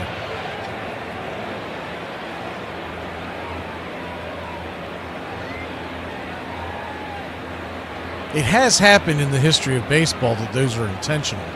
They get tired of an umpire blowing calls, but there was no intent there. You could tell Contreras was looked like he was looking for a slider, and he got a fastball and did not react in time. And wrap that up in 2023 in Lone Depot Park. Japan beat United States 3-2. We covered that game. That was the first one we did here on the BCR. I think that was the only game we did in 2023. We were just getting started with our play-by-play. That was we were going into our second full season. And what a game that was. I'll never forget that, with Shohei Ohtani coming in and striking out Mike Trout in the 9th inning with the game on the line. It was unbelievable. But prior to that 2017 championship of the United States, 1-2 pitch, swing, there goes the curveball, lifted high into center field, easily playable, F8 in your scorecard, 2 down.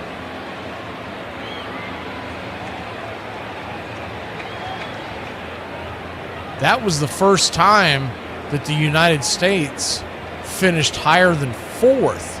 They finished higher. They finished 4th in 2009 when they lost the semifinal game to Venezuela.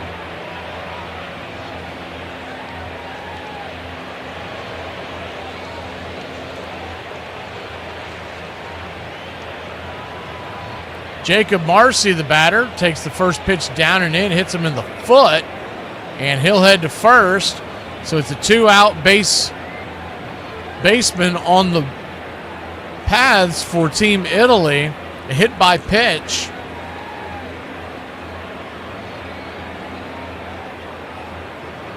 And Veal have to work.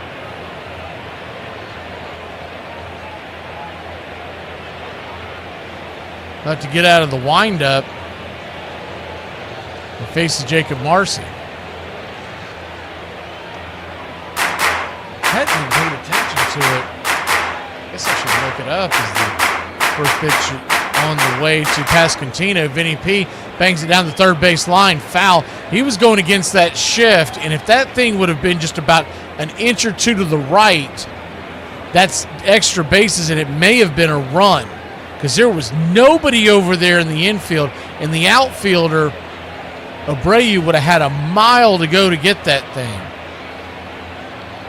Smart hitting there by Abreu, and now they straighten up the defense a little bit. The 0-1 swing, chops it foul.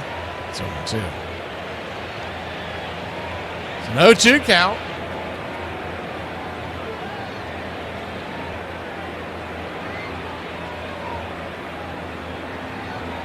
Two to 1 your score. The pitch is outside wide to Vinny P, 1-2. On deck is DeCenzo. In the hole, Caglione. The 1-2 pitch. Caught, looking strike 3. Change up, smack the black on the intercut, and that'll end the inning. Vinny didn't like it, but you got to swing the bat with 2 strikes in that situation. That ball that close to the zone. We'll be back. 2-1. Italy, Venezuela, grabbing the sticks. Top of the 6th we go. My best advice, catch me while I care, baby, because once I don't, I don't. So the reason why I'm getting a divorce, because when I woke up, it was my birthday. My wife didn't know it was my birthday. My son didn't know it was my birthday. I went to work. My co-workers didn't know it was my birthday. And my manager called me in and said, Mario. I said, I get in there, and she said, happy birthday. I said, oh. thanks. Then she said, you want to get some lunch? And I was like, okay. And then she was like, you want to go back to my place? And I was like, all right. So I went back to her place, and she was like, let me step in my room. I'll be right back. She got back 5 minutes later, and my kids, my co-workers, my wife was all there to say happy birthday with a cake, and I was on the couch butt naked. There was something unhealthy about how hard George's father was on him. I think that you start every game being afraid because it's never going to be good enough for your dad. On the field, the pressures hardly showed. In '77, Brett would lead the Royals to a 102-win season, a second straight AL West title, and another matchup with the Yankees in the ALCS. It's really one of the great rivalries in baseball history because those two teams were just so chock full of incredible characters. It was intense, and we genuinely didn't like each other. They had the Yankees, the big, powerful guys from New York, and here we are, the Midwest, and the little lowly Kansas City Royals. The rivalry between Kansas City and the Yankees was sportsman hate, is what I'll say. I was in baseball 49 years as a player and a coach. I've never seen intenseness like those two teams played, and we both knew it. Okay, here's the playoffs. We're supposed to end up here. Let's go.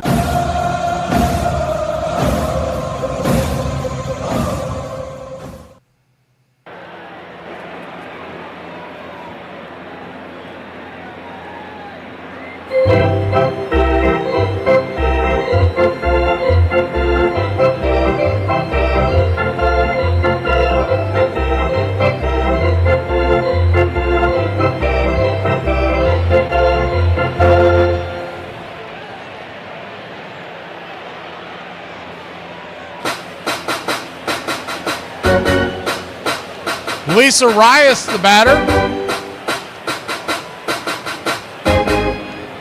First pitch is a cutter outside wide for a ball. It's 1-0. Luis Arias, Eugenio Suarez, who had a home run his last time up, and Ezekiel Tofar is the 1-0. Right there on the outer edge, 1-1. It will be Lorenzen back out there. I would think they're going to try to get him through maybe 3 innings. This is the 1-1 pitch. This is high. 2-1. If they could get him to 4, that would be great. That would put you going into the 9th inning. But if he could give them 3, that would get him to the 8th and build that bridge. The 2-1 pitch. Swing, lifts it into center field. Coming over, making the easy catch. 1 down. 1 up, 1 down.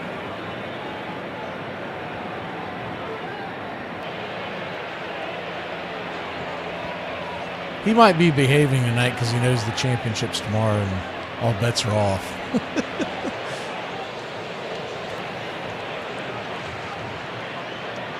The 2-1 count. Sweeper misses high. 1-0. Suarez hit a 386-foot home run into the left field, over the left field wall his last time up. The 1-0 pitch, swing, slices it towards right. Caglione jogging in, making the catch with his royal blue glove. 2 down.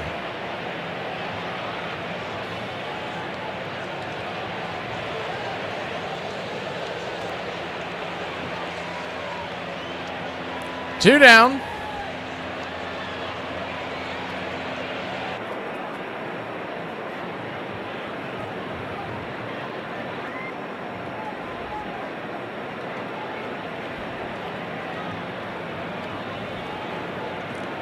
First pitch swinging by Ezekiel Tofar is banged into the dugout for a strike. It's 0-1.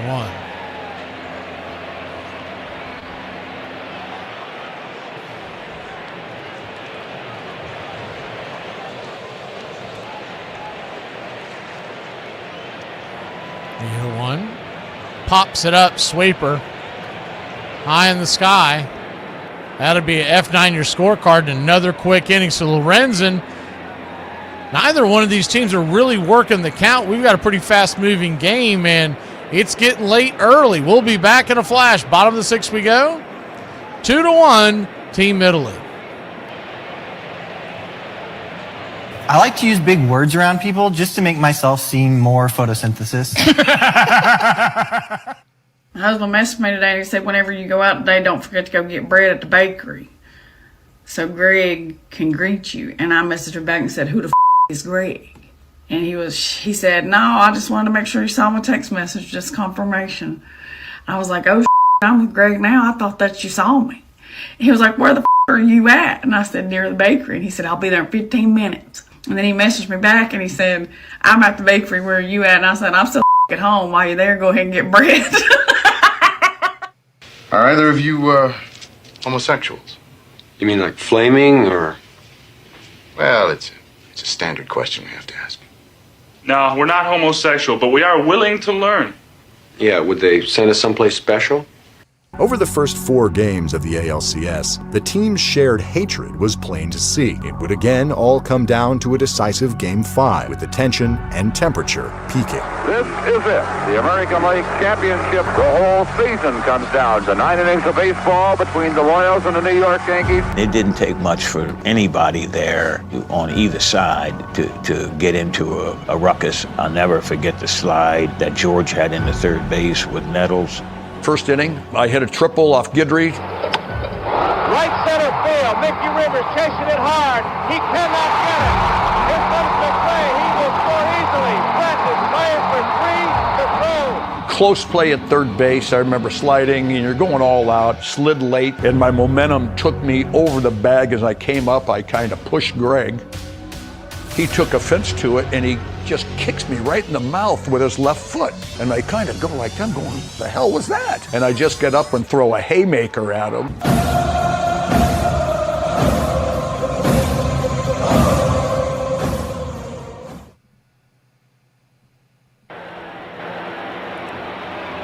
Two to 1 your score. We head to the bottom of the 6th inning. I just remember, like, in 1998, when the internet blew up. Well, that was by accident. I do apologize. We go to the bottom of the 6th here. 2 to 1 your score. Team Italy trying to expand their lead as the first pitch to DeCenza, the number 5 hitter. It's 0-1. The 0-1. Down and away, 1-0. Yeah, St. Augustine's a great town, so I lived there for a little while when I was going to culinary school many moons ago. The 1-1, outside wide, 2-1. They don't even have that school. Well, it's not a accredited school anymore. Back when I went, when you got it, you actually earned a culinary degree. Now I think it's essentially a certificate. The 2-1 pitch, swing! That ball's lifted into left field and down for a base hit. Taking a wide turn, but slamming on the brakes is DeCenza. And 1 on, nobody out to get us going here in the bottom of the 6th inning for Team Italy. Good piece of hitting there.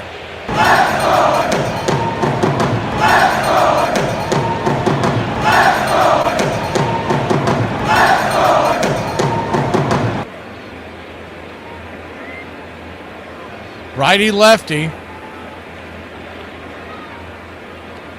It's Caglione. First pitch is a 96 sinker. It's 0-1. Cags batting .333 in the WBC. Quadzilla. Bit of an open stance from the left side. The 0-1's fouled back. It's 0-2.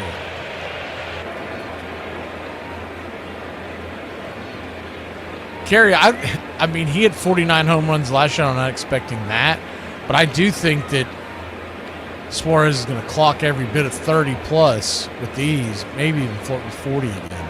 The 0-2, especially in that popcorn stand in Cincinnati when it warms up, he ought to be just, the ball would be flying off his bat. The 0-2 count, outside wide,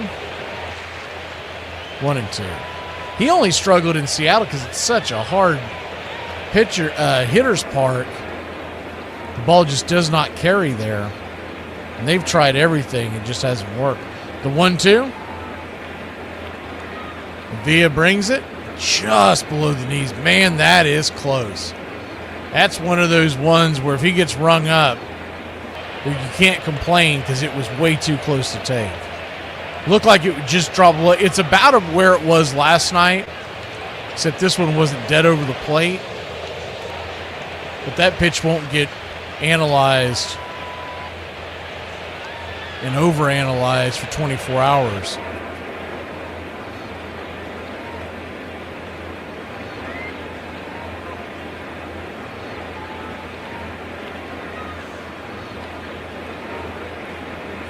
Pitch on the way is chopped foul down the third base side. Runner was taken off, but has to retreat. We'll do it again, 2-2. Italy 2, Venezuela 1. Bottom of the 6th inning, nobody out. Runner at first.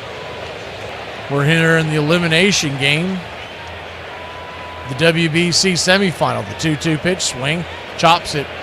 Soft roller back to the mound. That's going to be a quick 1-3 put out, but on the play, DeZenzo heads on to second. He's in scoring position with one away.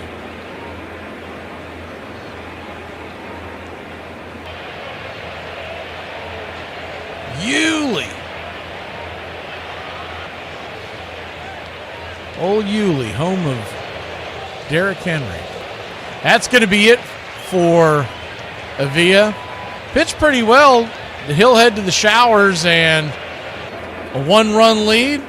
They'll go to the pen. We'll be back here in just a moment on Braves Country Radio. Donnie Moore out of the bullpen to face Dave Henderson. In there. They're 2 strikes away. 1-2 to left field and deep and down. He goes back and it's gone. Unbelievable. You're looking at one for the ages here. Dave Henderson in obscurity in Seattle in August. Playing bullpens against the middle in October. Unbelievable. You like jelly beans? Yeah. Okay. Yeah. You don't even know what, do you even know what a jelly bean is? It's something nasty. No, it ain't. So what does a jelly bean even taste like? Sugar. Like sugar? Ooh, no wonder it's nasty. Sugar's nasty. It ain't on strawberries and jelly beans. It didn't take long. The explosion was expected. That's all it took. You know, George was playing with fire, and Nettles was playing with fire. Greg Nettles kicked Brett after Brett slid. Brett came up swinging. Nettles kicked him. What are you going to do? You're going to get up, and George didn't care who it was. You're going to kick him. He's going to fight. You can see how the bad blood continues between these 2 ball clubs. Thurman Munson comes up, and he's one of the first guys in the pile. But I'll never forget this. He's laying on top of me, shielding me. He said, "George, it's Thurman. I got you covered. No one's going to take any pot shots at you." How cool was that? Braves Country Radio, your home for the classic call of Braves Country. Welcome back. First pitch on the way. Lefty-lefty matchup. Fisher versus Zerpa. And the 0-1 misses high and out of the zone. It hits high in the zone. It's 0-1. Runner at second, 1 out. The 0-1 down and away. 1-1.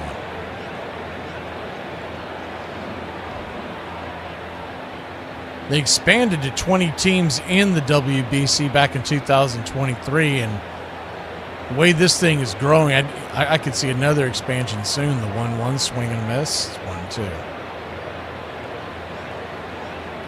You don't want to go too crazy with it because you want to make sure that everybody fields a team that's somewhat competitive, but right now it's 4 pools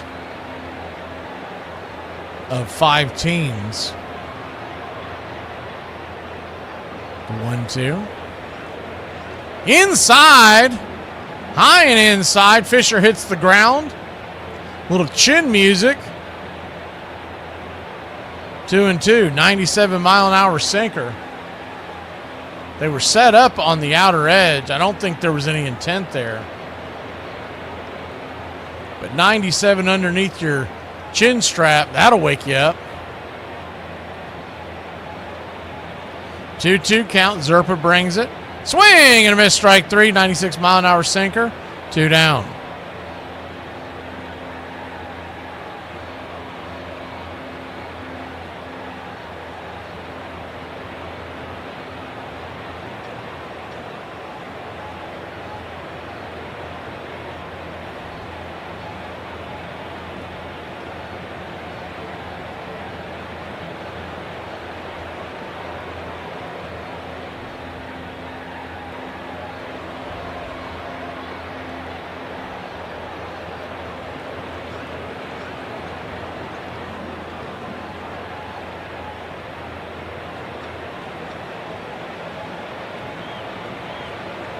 So runners at first and second now.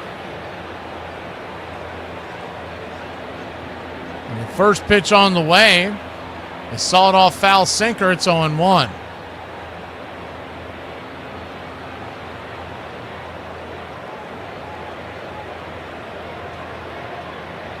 The 0-1, Nori the batter, number 9 hitter.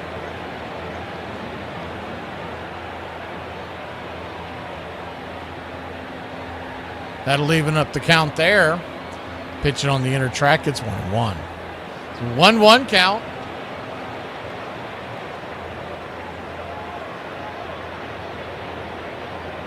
Kicks and fires. 97 on the outer edge, 1-2.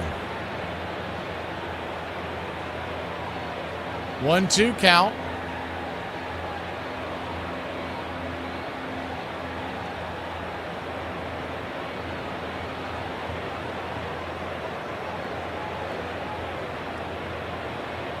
Pitch on the way, swing, chops it over the head of the pitcher, Zerpa, and everybody's going to be safe. So bases are loaded now. 2 outs.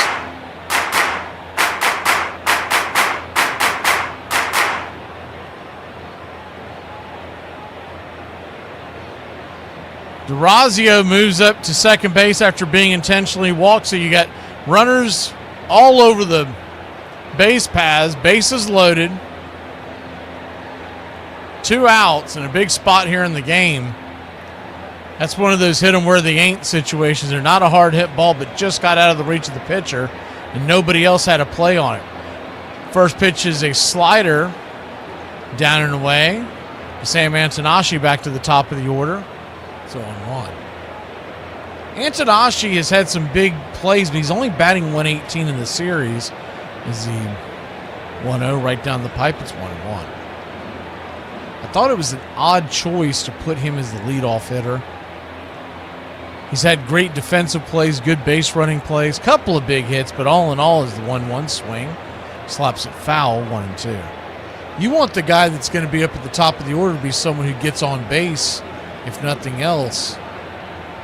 He by far is the worst batting average on the team. But they're hoping for a big hit here. Bases loaded, 2 outs. Venezuelan fans are on their feet.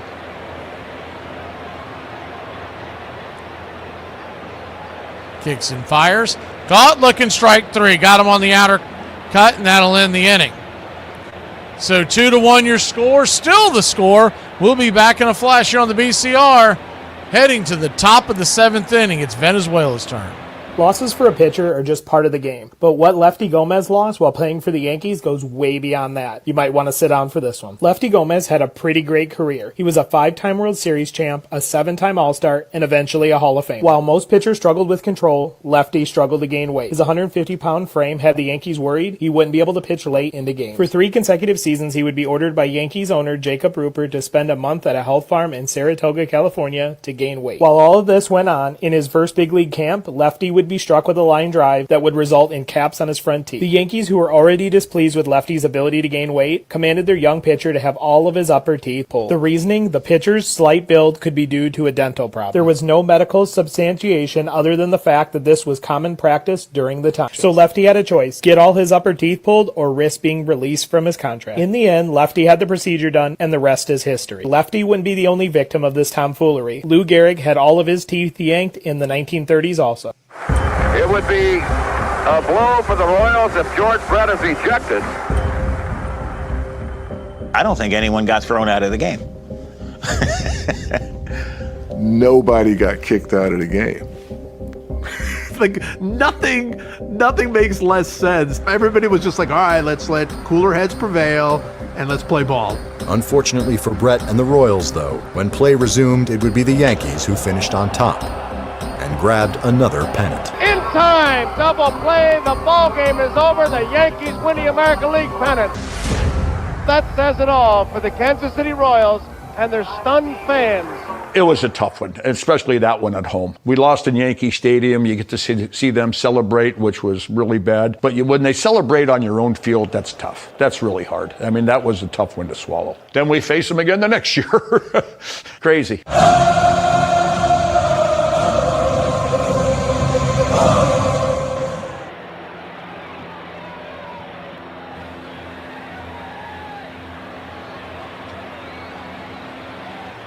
Welcome back as we got a 2-1 score. Just like last night, locked up in a tight one.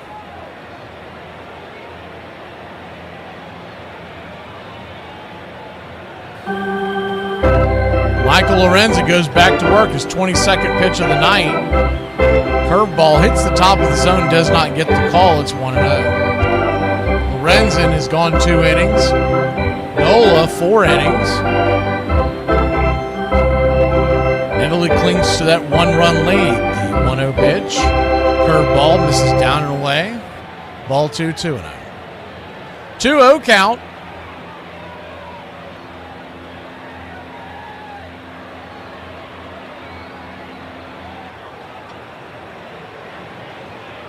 Sweeper, swing and a miss, 2-1.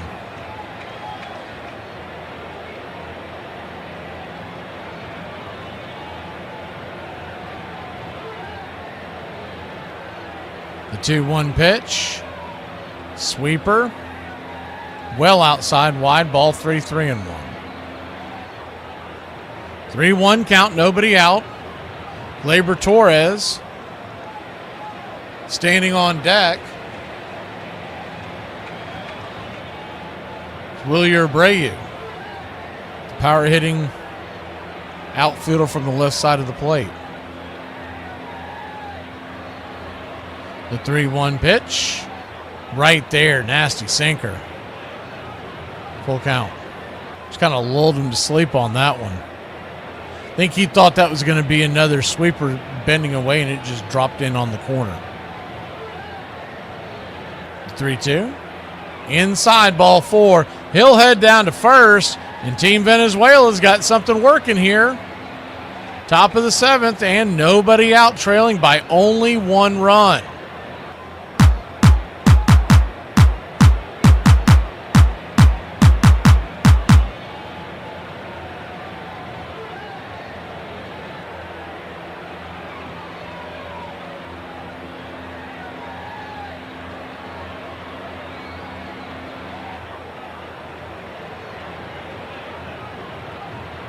One on, nobody out. Lorenzen about to throw his 28th pitch of the night. I mean, he should be well stretched out enough where in theory he could go the rest of the game, but I'd say they're going to go to the back of the bullpen by the 8th or 9th inning.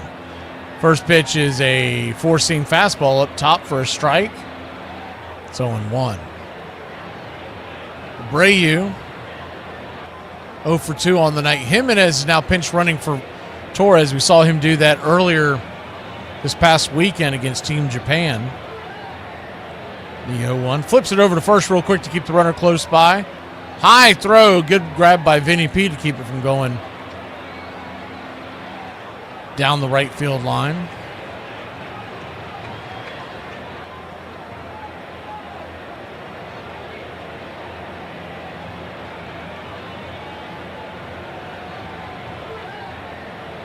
The 0-1. Catches the cutter right there. First strike. It's 0-2.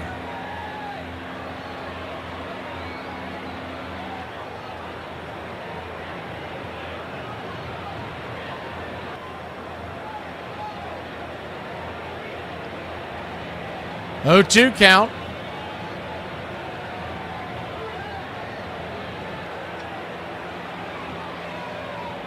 Pitch on the way. Swing. Fouls it away. Do it again.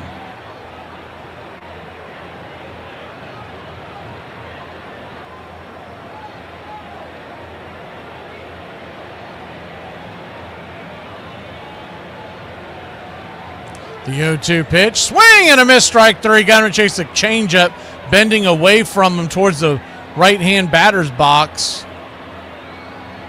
Nasty pitch. One down. Once you've decided to swing at that pitch, you're just wishing you had a rake and not a bat just to touch it to stay alive.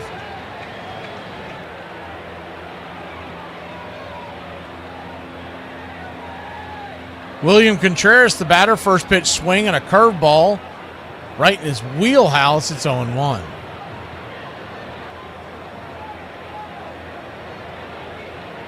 The 0-1.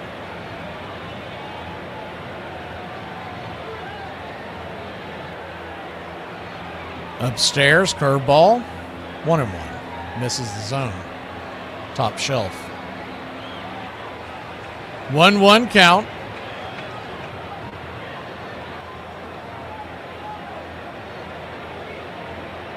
Swing.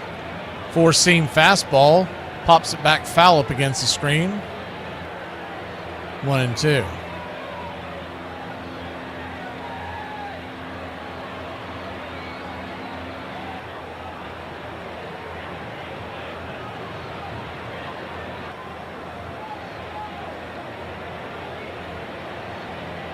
The 1-2.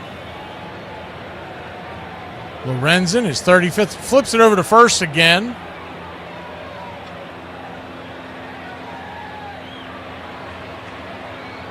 Jimenez getting a couple looks at his pickoff move, may be on the go. The 1-2 pitch, swing and a miss, nasty, filthy changeup, 2 down. Got to figure at some point they're going to want to send Jimenez just to get him into scoring position.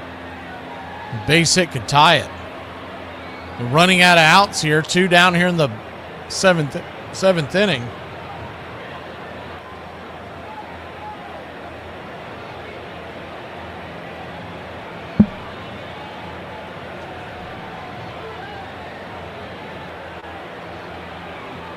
Flips it over to first to keep the runner close by once again.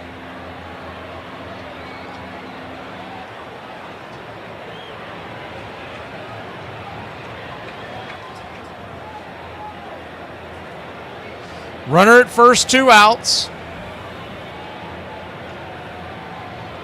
First pitch on the way, swing, slaps it up the middle. That's through for a base hit.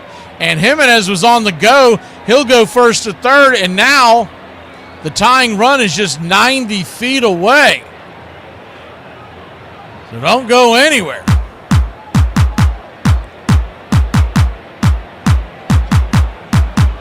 Two outs and runners on the corner. Good hard hit ball up the middle by Jackson Churio.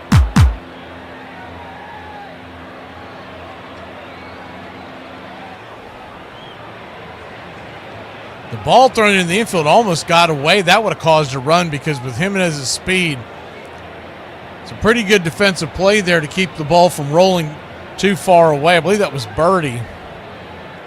As they're having a quick mound visit, this might be it. Now it'll be the pitching coach is coming out there, not Savelli.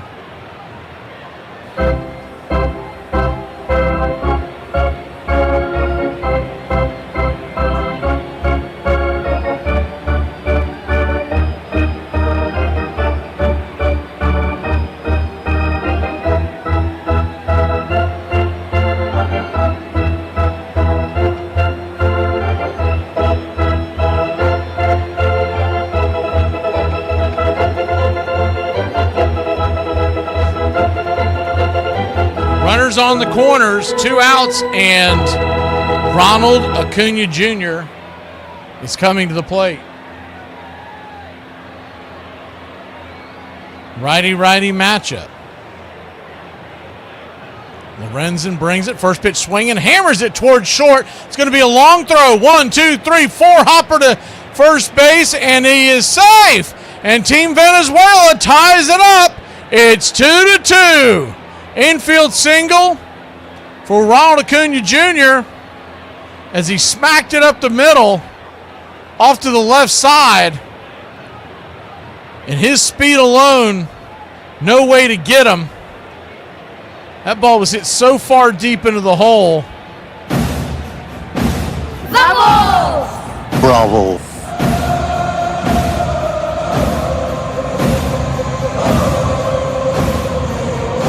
Antonashi really had no play anywhere. Bravo. That'll bring Michael Garcia to the plate, 2-2. Cutter misses high and out of the zone. It's 1-0.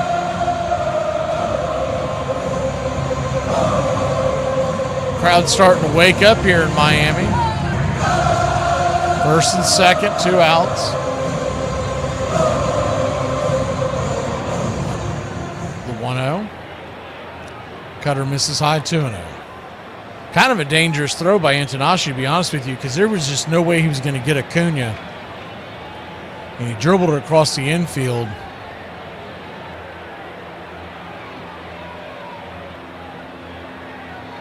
If Churio would have been paying attention and not slid, he'd be standing at third right now.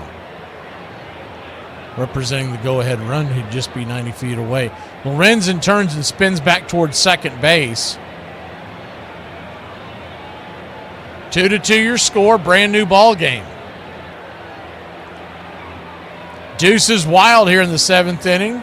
The 2-0 pitch, swing! That ball's hammered down the left field line. That's down for a base hit. 1 run will score. It's 3-2 Venezuela. They take the lead. Acuna is heading to third. The throw comes in, and I believe they call him safe. Wow!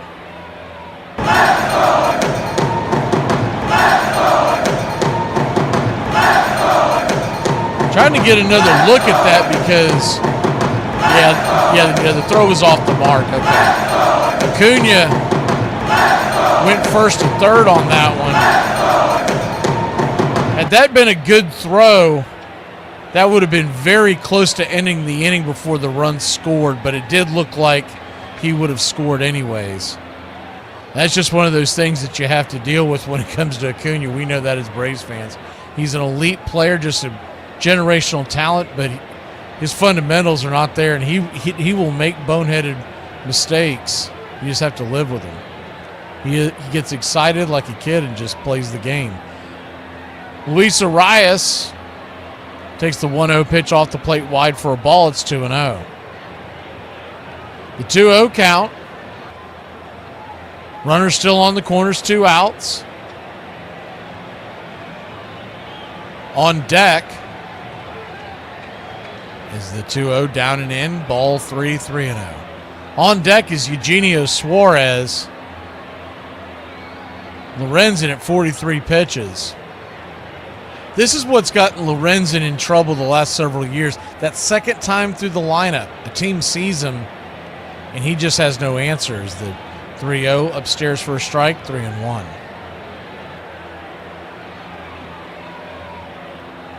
I was amazed that he got the deal that he got. It is Colorado, and you know you're going out there to get your numbers hammered.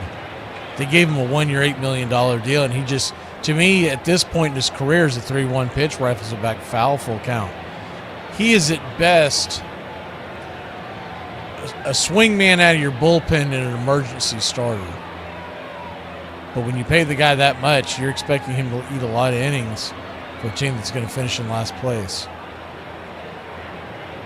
Full count. Runners on the corners.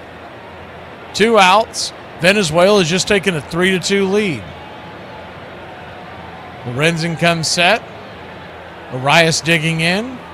The payoff pitch. Swing. Lifts it. into center field. That's going to get down for a base hit. Acuna comes home to score, and it is 4-2. The throw comes into the infield, and they go corner to corner again, and here we go again. Venezuela coming up off the mat after it appeared that they were just dead to rights.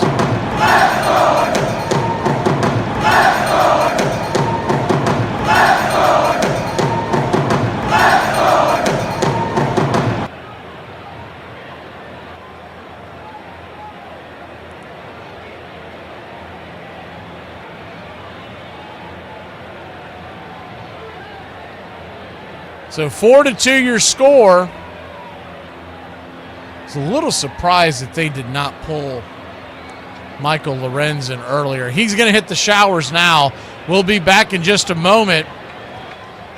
It's a 2-run game. We're in the 7th. Still a lot of baseball to go. 4-2, Venezuela has the lead.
Your score. Team Italy trails Venezuela.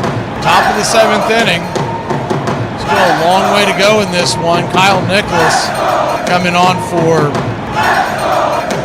Team Italy from the Pirates organization. He's set to face Eugenio Suarez.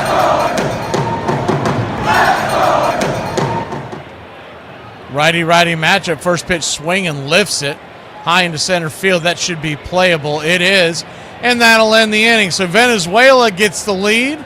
It'll be Italy's turn when we return. 4-2 your score. What an event this has been, the WBC. Have the people that say white people have no culture ever been to an SEC football game? Players will often showboat in baseball, but Gates Brown took hot dog.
Eduardo Bizzardo is coming in here.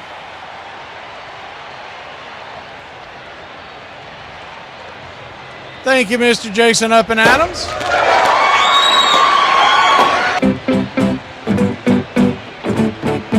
Appreciate the channel support. John Birdie will lead off for Team Italy.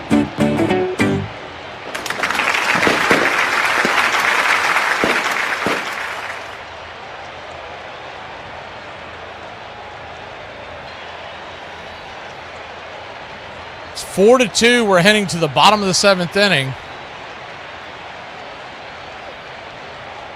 Venezuela over Italy. Righty-righty matchup as Bizzardo brings the first pitch on the way, down and away sweeper. Just want to know. Someone was asking me at the break from one of the radio stations who I thought USA had a better chance of beating in the finals. I mean, honestly, I think the USA is the better team no matter who they face. Is the 1-0 right there for a strike. It's 1-1. Venezuela is the much more prolific offensive team, but their pitching is not that deep, and they're going to have to play back-to-back nights as the 1-1 pitch is swung on, dribbled up the middle underneath the glove of Bizzardo. It's going to be a 4-3 put-out, one away. And then Team Italy, you know, I think there's a lot of American fans that would like to get revenge and play them. They're kind of the same team in the fact that they're built more on their offense and their pitching. You know, obviously, Nola and Lorenzen, who are two of their better arms, are not going to be available for tomorrow night as the first pitch is a sinker off the plate. Call for a wide strike to Jacob Marcy. He does not like it. Can't blame him. It's 0-1. So any way you look at it, Team USC should be the favorite. The only thing that concerns me about Team USA tomorrow night is with McLean getting the start as the 0-1. Did he go around? He did. It's 0-2. Marcy's really not happy because the first pitch definitely was not a strike. I just caught another view of it. Almost 3 inches off the plate. And then that check swing could be argued either way. The 0-2. Sweeper misses, 1-2.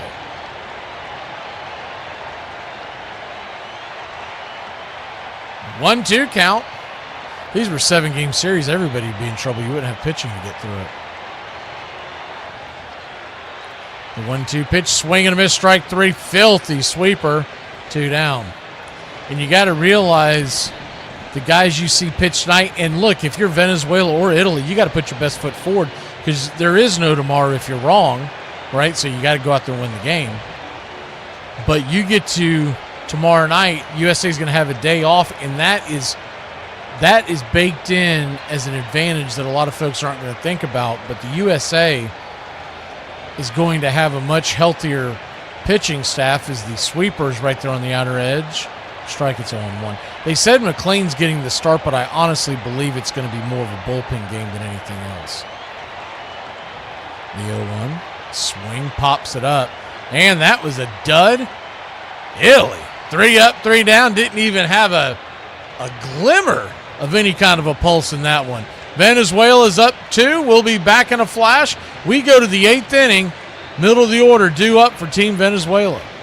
I thought that was a limit drop. I didn't think it was tequila. 106 miles from Chicago. We got a full tank of gas, half a pack of cigarettes. It's dark, and we're wearing sunglasses. Hit it. It's happy hour. When wins become losses and losses become wins. You guys going to happy hour? Yeah, maybe I'll come for a couple. Just a couple though, not like last time. When buying a beer, don't make this mistake. Buying only one beer can cause a misalignment in your spine due to the uneven weight distribution. This can cause unnecessary back pain and potential spine issues. To prevent this, carry 2 beers, ensuring your body is balanced and proper health maintained. Okay.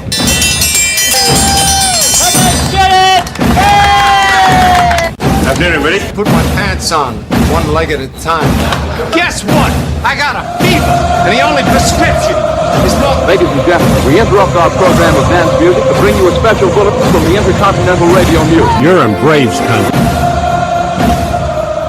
Everybody drink a beer. Salute.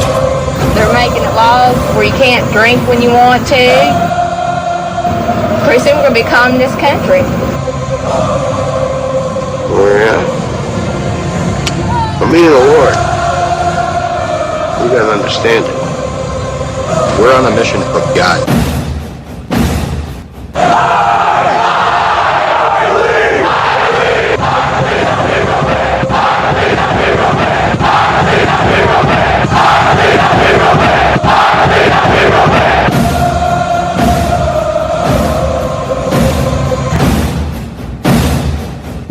If you want to stop me, you're gonna have to kill me!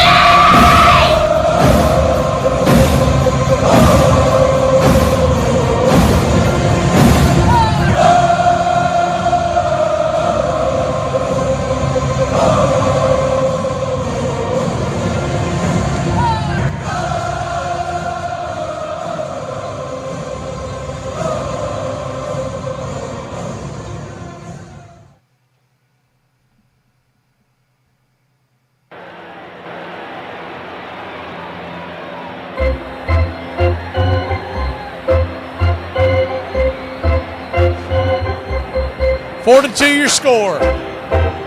Top of the 8th inning. Nicholas back to work against Ezekiel Tovar. The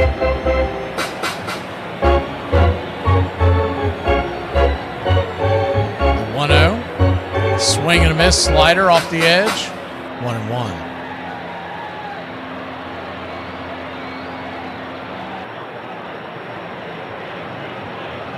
One count.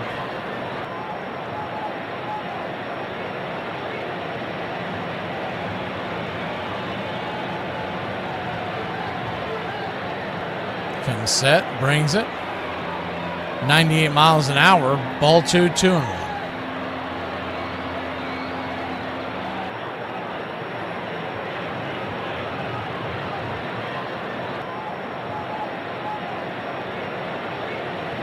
The 2-1. Slider in the dirt. Ball 3, 3-1. So a 3-1 count. Nobody out. Tovar.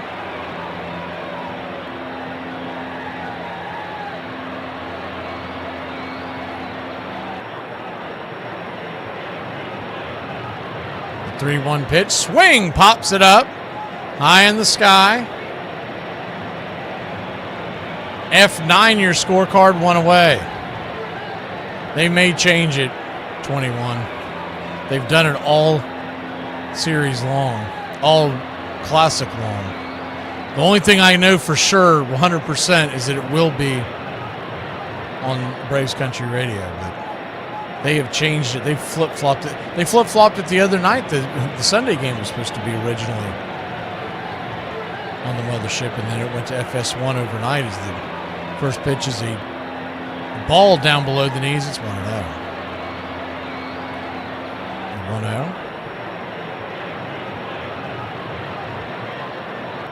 Swing. Blasted. High and deep out of play. 1-1. 1-1 count.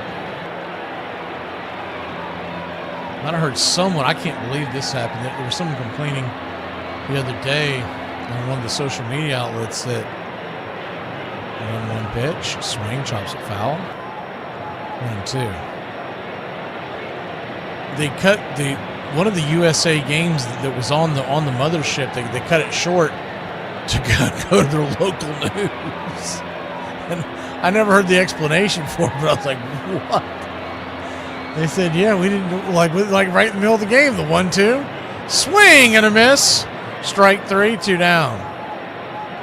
Oh man, you talk about people coming unglued. I wish I could remember what city that was. There was a whole thread about it. They were just, from my understanding, it never came back. It wasn't like someone fat fingered a switch and then came back a few minutes later. Like it was gone.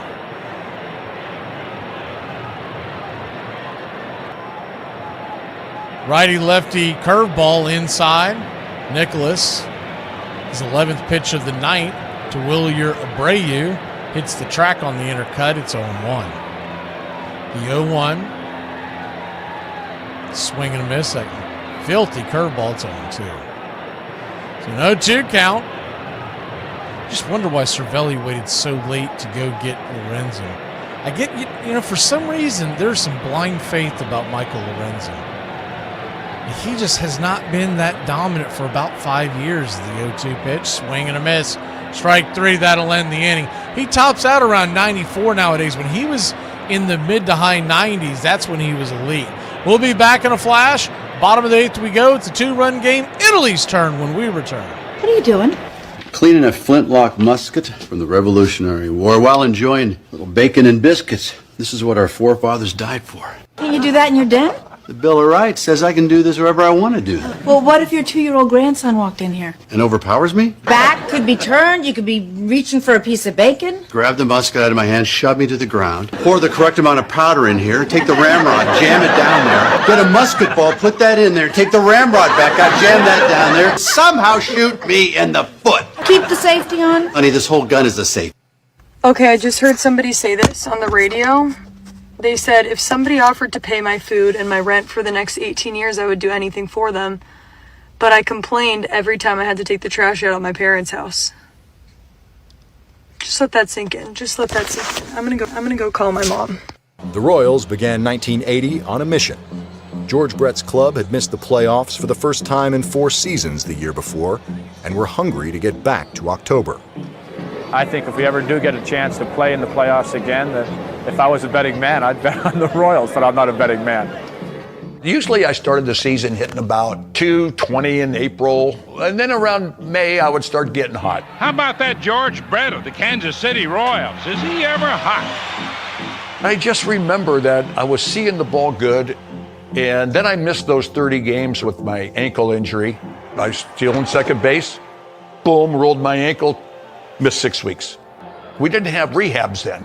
Hell, as soon as you were able to play, you were in the lineup. And I came back and I didn't miss a beat. The 1-1 pitch. Swing and a drive, hit deep down the right field line. Might see if it's fair. It's gone. It is there. Home run for George Brett. I love that car more than anything that I have. Dad. What about us? You need a Q-tip?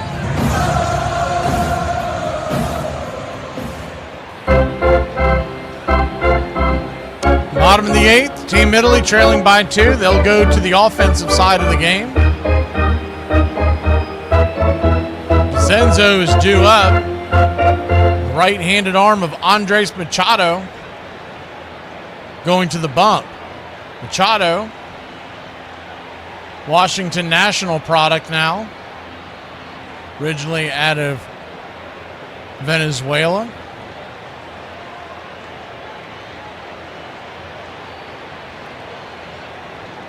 Soon to be 23-year-old.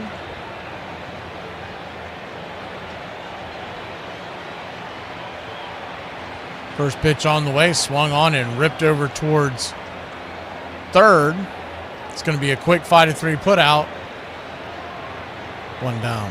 I think I said 22. Quick to be a 33-year-old. I think I might have said 23.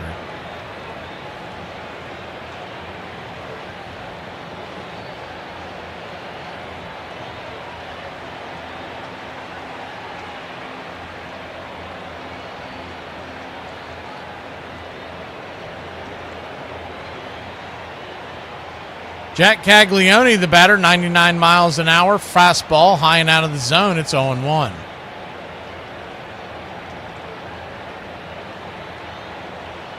The 0-1. Change up. Right there for a strike. It's 0-2. 0-2 count.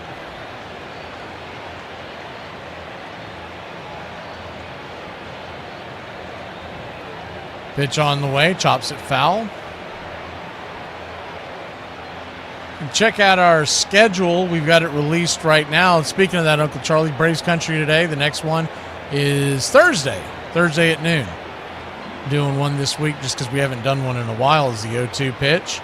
Swing and a miss, strike 3. Changeup pulled the string on that one. 2 down. When the season gets going, like Charlie was referring to, it'll be at noon the day of a new series. So whatever day the new series begins will come on at noon.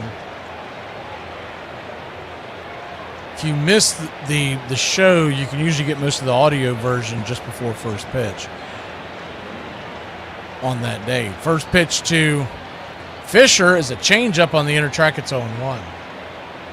Team Italy, just 5 hits tonight. It feels like it's been a week and a half since they've had a hit. They scored 2 runs in the second, and they've been quiet ever since. The 0-1, swing and a miss. 99 right down the pipe. It's 0-2. 0-2 count. What you would love to see out of these two teams is extra innings. You'd love to see the two teams, if you're pulling for the Americans, to go deep into an extra inning game and wear out their bullpens. The 0-2. Fisher digging in, the pitch, outside wide, 1-2. Venezuela just 4 defensive outs from going to the championship for the first time in their history.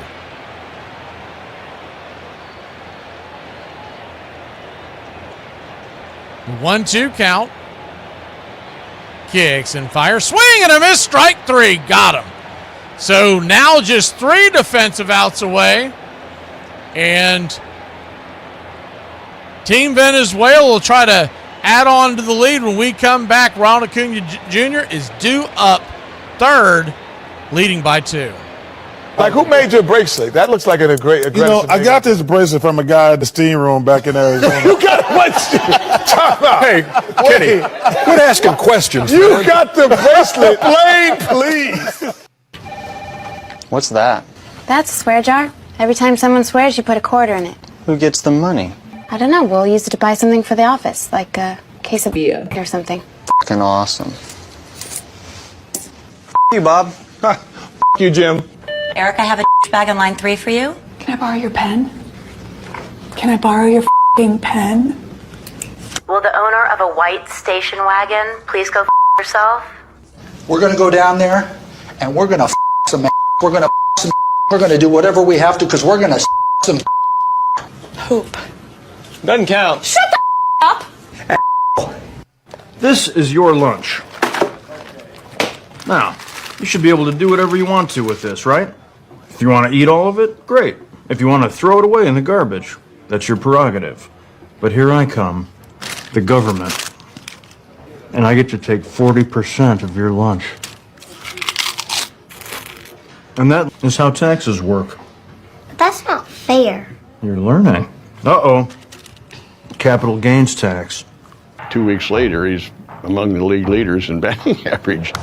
I've never seen a hitter on fire like that. How in the world do you pitch to George Brett? It seemed like he got 4 hits every day. All of a sudden, your average is 360. Now it's 390. I'll never forget going over 400. It was a 3-hit game against Toronto. I remember standing on second base and everybody's going crazy. So I look up at the scoreboard. It was 401. Some kind of hitter. Your home for the classic call of Braves Country Baseball. Welcome back, y'all. We are in a 2-run game and going to the top of the 9th. Remember, tomorrow night, USA versus Italy. Right here on the BCR. 8 o'clock Eastern, 7:45 will come on the air and get you set. As Team USA right now would be facing Venezuela. There's still a full inning to go. Ron Marinaccio is coming to the bump, and William Contreras is the batter. First pitch on the way is a swing and a miss up in his kitchen. It's 0-1. Contreras has worked 2 walks so far. The 0-1, swing and a miss. Cutter. It's 0-2. So an 0-2 count.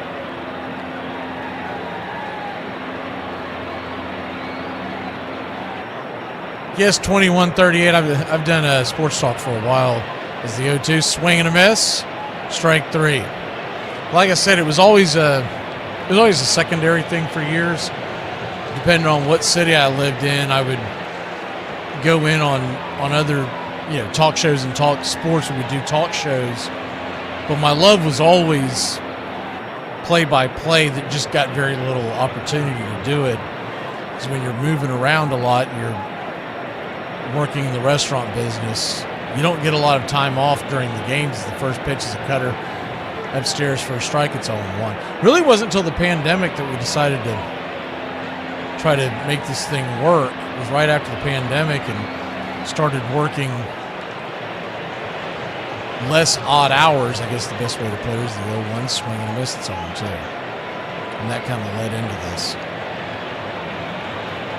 We started it in 21. It was at the tail end of the 2021 season. And there was a company that had reached out to me that had heard me on the air and wanted me to do a game for they had an app they were trying to develop. It never really took off as the 0-2 pitch. Swing, chops it over towards short. That's going to be a 6-3 put out. Churio down, 2 down, and that'll bring Ronald Acuna Jr. to the plate. And so we had just gotten the YouTube channel going. It wasn't called Braves Country Radio at the time, something else. And they wanted me to call the game on their app, which was, it was on a phone, right? And I had the full setup from doing sports talk radio here in the studios. The first pitch cutter to Acuna is a swing and miss strike. It's 0-1. So I got to thinking that day, well, why the hell can't I just do them both? Because if I got the microphone in one hand and the phone in the other, what I did was I taped the phone to the microphone so I didn't have to change anything. And we called the game. As the 0-1 pitch. Swing! That ball's belted high into left field. It's going to come down into the glove. The running glove of Nori. Thought he got a little better piece of that than he did. A lot of top spin, and that'll end the inning. Italy's got one last chance. They are down by 2. And we go to the bottom of the 9th. Nori and then the top of the order. This feels weird. Are you sure this is legal? I don't know. It's fun though, isn't it? Is this the Thomas residence? You got it. Oh, come right on in. Have a seat. We've been expecting you. Someone called for a cosmetic order. Is there a lady here? Well, what do I look like, Rosie Greer? Hey, Leslie, Ashley said she wants to meet up before the 7-Eleven watch party at the AT&T Stadium and just kind of hang out. Who is Ashley? She's a Dallas Cowboy cheerleader. She had messaged me this morning. We've been talking back and forth. She was like a fan and saw our content, wanted to hang out. Hang out with who? With me. With you? Well, with us. She's really cool. Dude, I talked to her all day today. She wants to show us around the facility. Cody, if you want to make it to the watch party on Sunday, you better be kidding with me right now in this moment. What are you talking about? What do you mean? What are you talking about? Listen, if you don't want to hang out with her, that's fine. I'm down to go by myself. Cody? Listen, it's a joke. There's no Dallas Cowboys cheerleaders messaging me, okay? There it was better a joke. not be. It was a joke. There better not be. Unless one wants to, then by all means. God, oh my God. Leslie told me I have to make it abundantly clear that I actually am not interested in a Dallas Cowboy cheerleader DMing me, okay? Don't DM me, okay? Don't DM me. Do it. And all the media comes in after the game and they say, hey, are you going to hit 400? It seemed like every day more media showed up. George, since you went over the 400 mark, have you given any thought to that?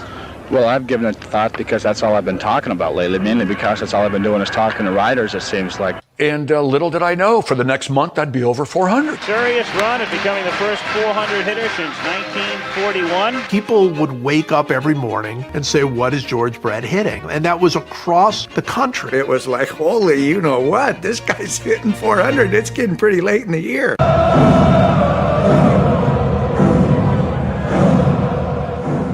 Welcome back, Daniel Palencia. Right-hander coming on. Chicago Cub fame. And he can bring it, so it's going to be tough for the Team Italy to come back. But J.J. DeRazio is coming to the plate, then Nori, and then you're at to the top of the order. So anyways, we were doing the broadcast. The first one was supposed to be, I remember it was Braves Rockies, and it got rained out, so they go on the road, and I told them I would do the next game. Well, I hadn't looked at the schedule, and it was at the Giants on a Friday night. I had to be at work the next morning early and everything. Anyways, we did it. As the first pitch from Palencia, swing and a miss, 100 miles an hour outside wide. He chased one nowhere near the zone. just a bit outside. It's 0-1. And so I did the game, and the next morning we go to check the numbers. And back then, we weren't getting near the numbers we are now, but still, I was comparing it to what we'd gotten on like Facebook from Sports Talk Radio, and we couldn't believe the support we got. So I decided to do another game as the 0-1 pitch. Swing and a miss. 100 miles an hour, it's 0-2. And ended up picking up several games down the stretch, and of course that just happens to be the year that the Braves catch fire and win the World Series. The 0-2. Swing, fouls it back. 101. Man, this kid is lightning in a bottle. 0-2 count. Bottom of the ninth, nobody out. 4-2 Venezuela. And we got pretty good support in that October, and I called all the games in October. And then the next year we decided to do it as the 0-2 pitch. Swing, pops it up high in the sky. And underneath it, making the catch in left field is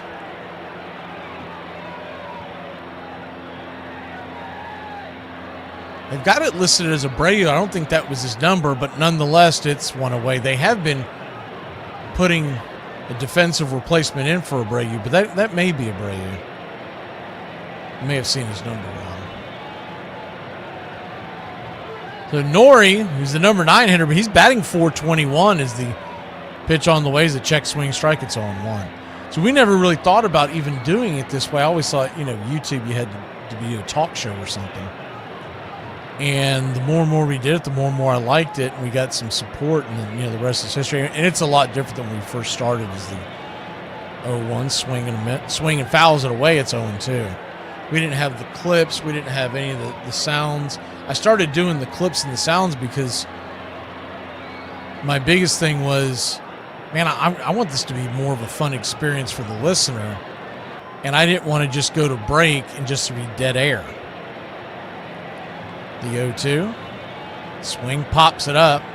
Back out of play, we'll do it again. So if we put a bunch of phony commercials on here, YouTube would think we're actually getting paid for them, so that's why we don't do the commercials. And the radio stations that do carry us, they just mute our clips when we go to break. They play their commercial, then they come in and out, if that makes sense. The 0-2, outside wide, 1-2. So 1-2 count. I think tonight we were in 9 different radio stations. Last night was 17. I'm being told tomorrow's going to be quite a few more. I know when we did the World Series this past year, it was a ton. It's the 1-2. Swing and a miss, strike 3, 99 up around the letters. And Venezuela is 1 out away from punching their ticket to the championship.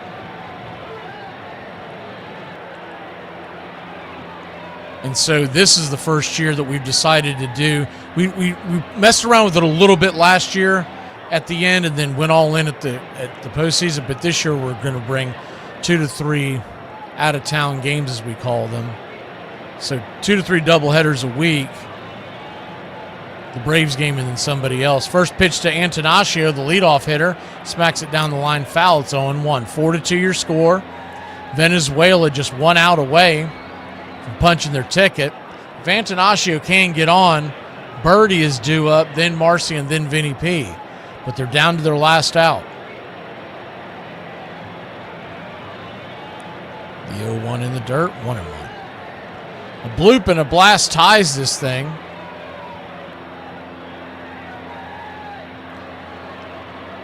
I think they may have a pinch hitter standing on deck, but they got to get to him first. The 1-1.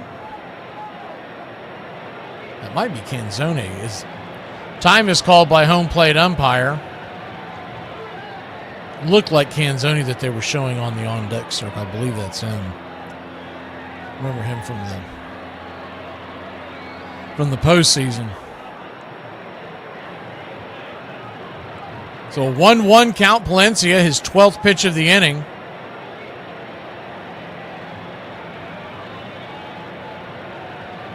Palencia kicks and fires in the dirt, 2-1. But yeah, we'll be doing 2 to 3 out-of-town games every week. It'll be a day-night split mostly. So if the Braves are playing at night, we're going to do a day game and vice versa. Because I got to be able to rest my voice. We're going to see where it takes us. 2-1 count. And we're doing more off-season games this coming year, football and whatnot. Pretty much the only down month is going to be February. The 2-1. Outside, wide. 3-1. 3-1 count. And if they end up going in a lockout, we'll figure out what we'll do there. We'll cover something to keep people entertained. Hopefully that doesn't happen. The 3-1 pitch. Swing and a miss. Full count, and now Antonacci and Team Italy is down to their final strike.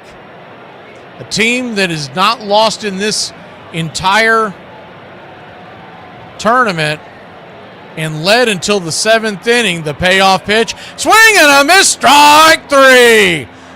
Team Venezuela punches their ticket to the championship game. What a great run by Team Italy. That cannot be slept on. But Venezuela, congratulations. You will face the United States tomorrow night. Same bat time, same bat channel, 8 o'clock Eastern. And it'll be for all the marbles. Either the USA gets their second title or Venezuela gets their first. We'll be here to bring it to you all. Cannot wait. Smash the like. Please subscribe, set your alerts. We're doing over 300 ball games here on the BCR. Y'all have a great night. Congrats, Venezuela, and a tip of the cap to Team Italy. I see great things in baseball. It's our game, the American game. It is played everywhere, in parks and playgrounds and prison yards, in back alleys and farmers' fields, by small boys and old men, raw amateurs and millionaire professionals. It is a leisurely game that demands blinding speed, the only game in which the defense has the ball. It follows the season, beginning each year with the fond expectancy of springtime and ending with the hard facts of autumn. It is the American game. It's just what it is, and it makes you, I'm 81, but I can feel like I'm 15 when I'm talking baseball, I'm watching baseball. This is it. It does this. It brings you back. It may be the worst of times for the National Football League, but it is the absolute best of times for Major League Baseball.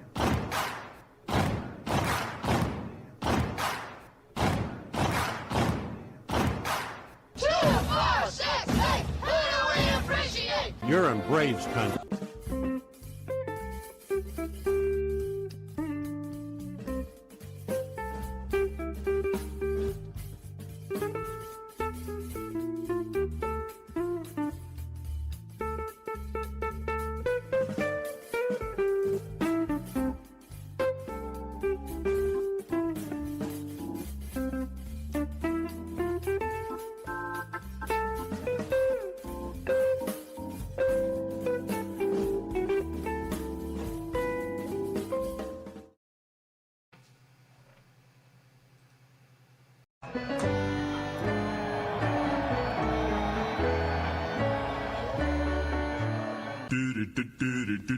Goodbye, sweetheart. Well, it's time to go. We're back tomorrow with another show. Well, unless we're fired, we'll talk to you then.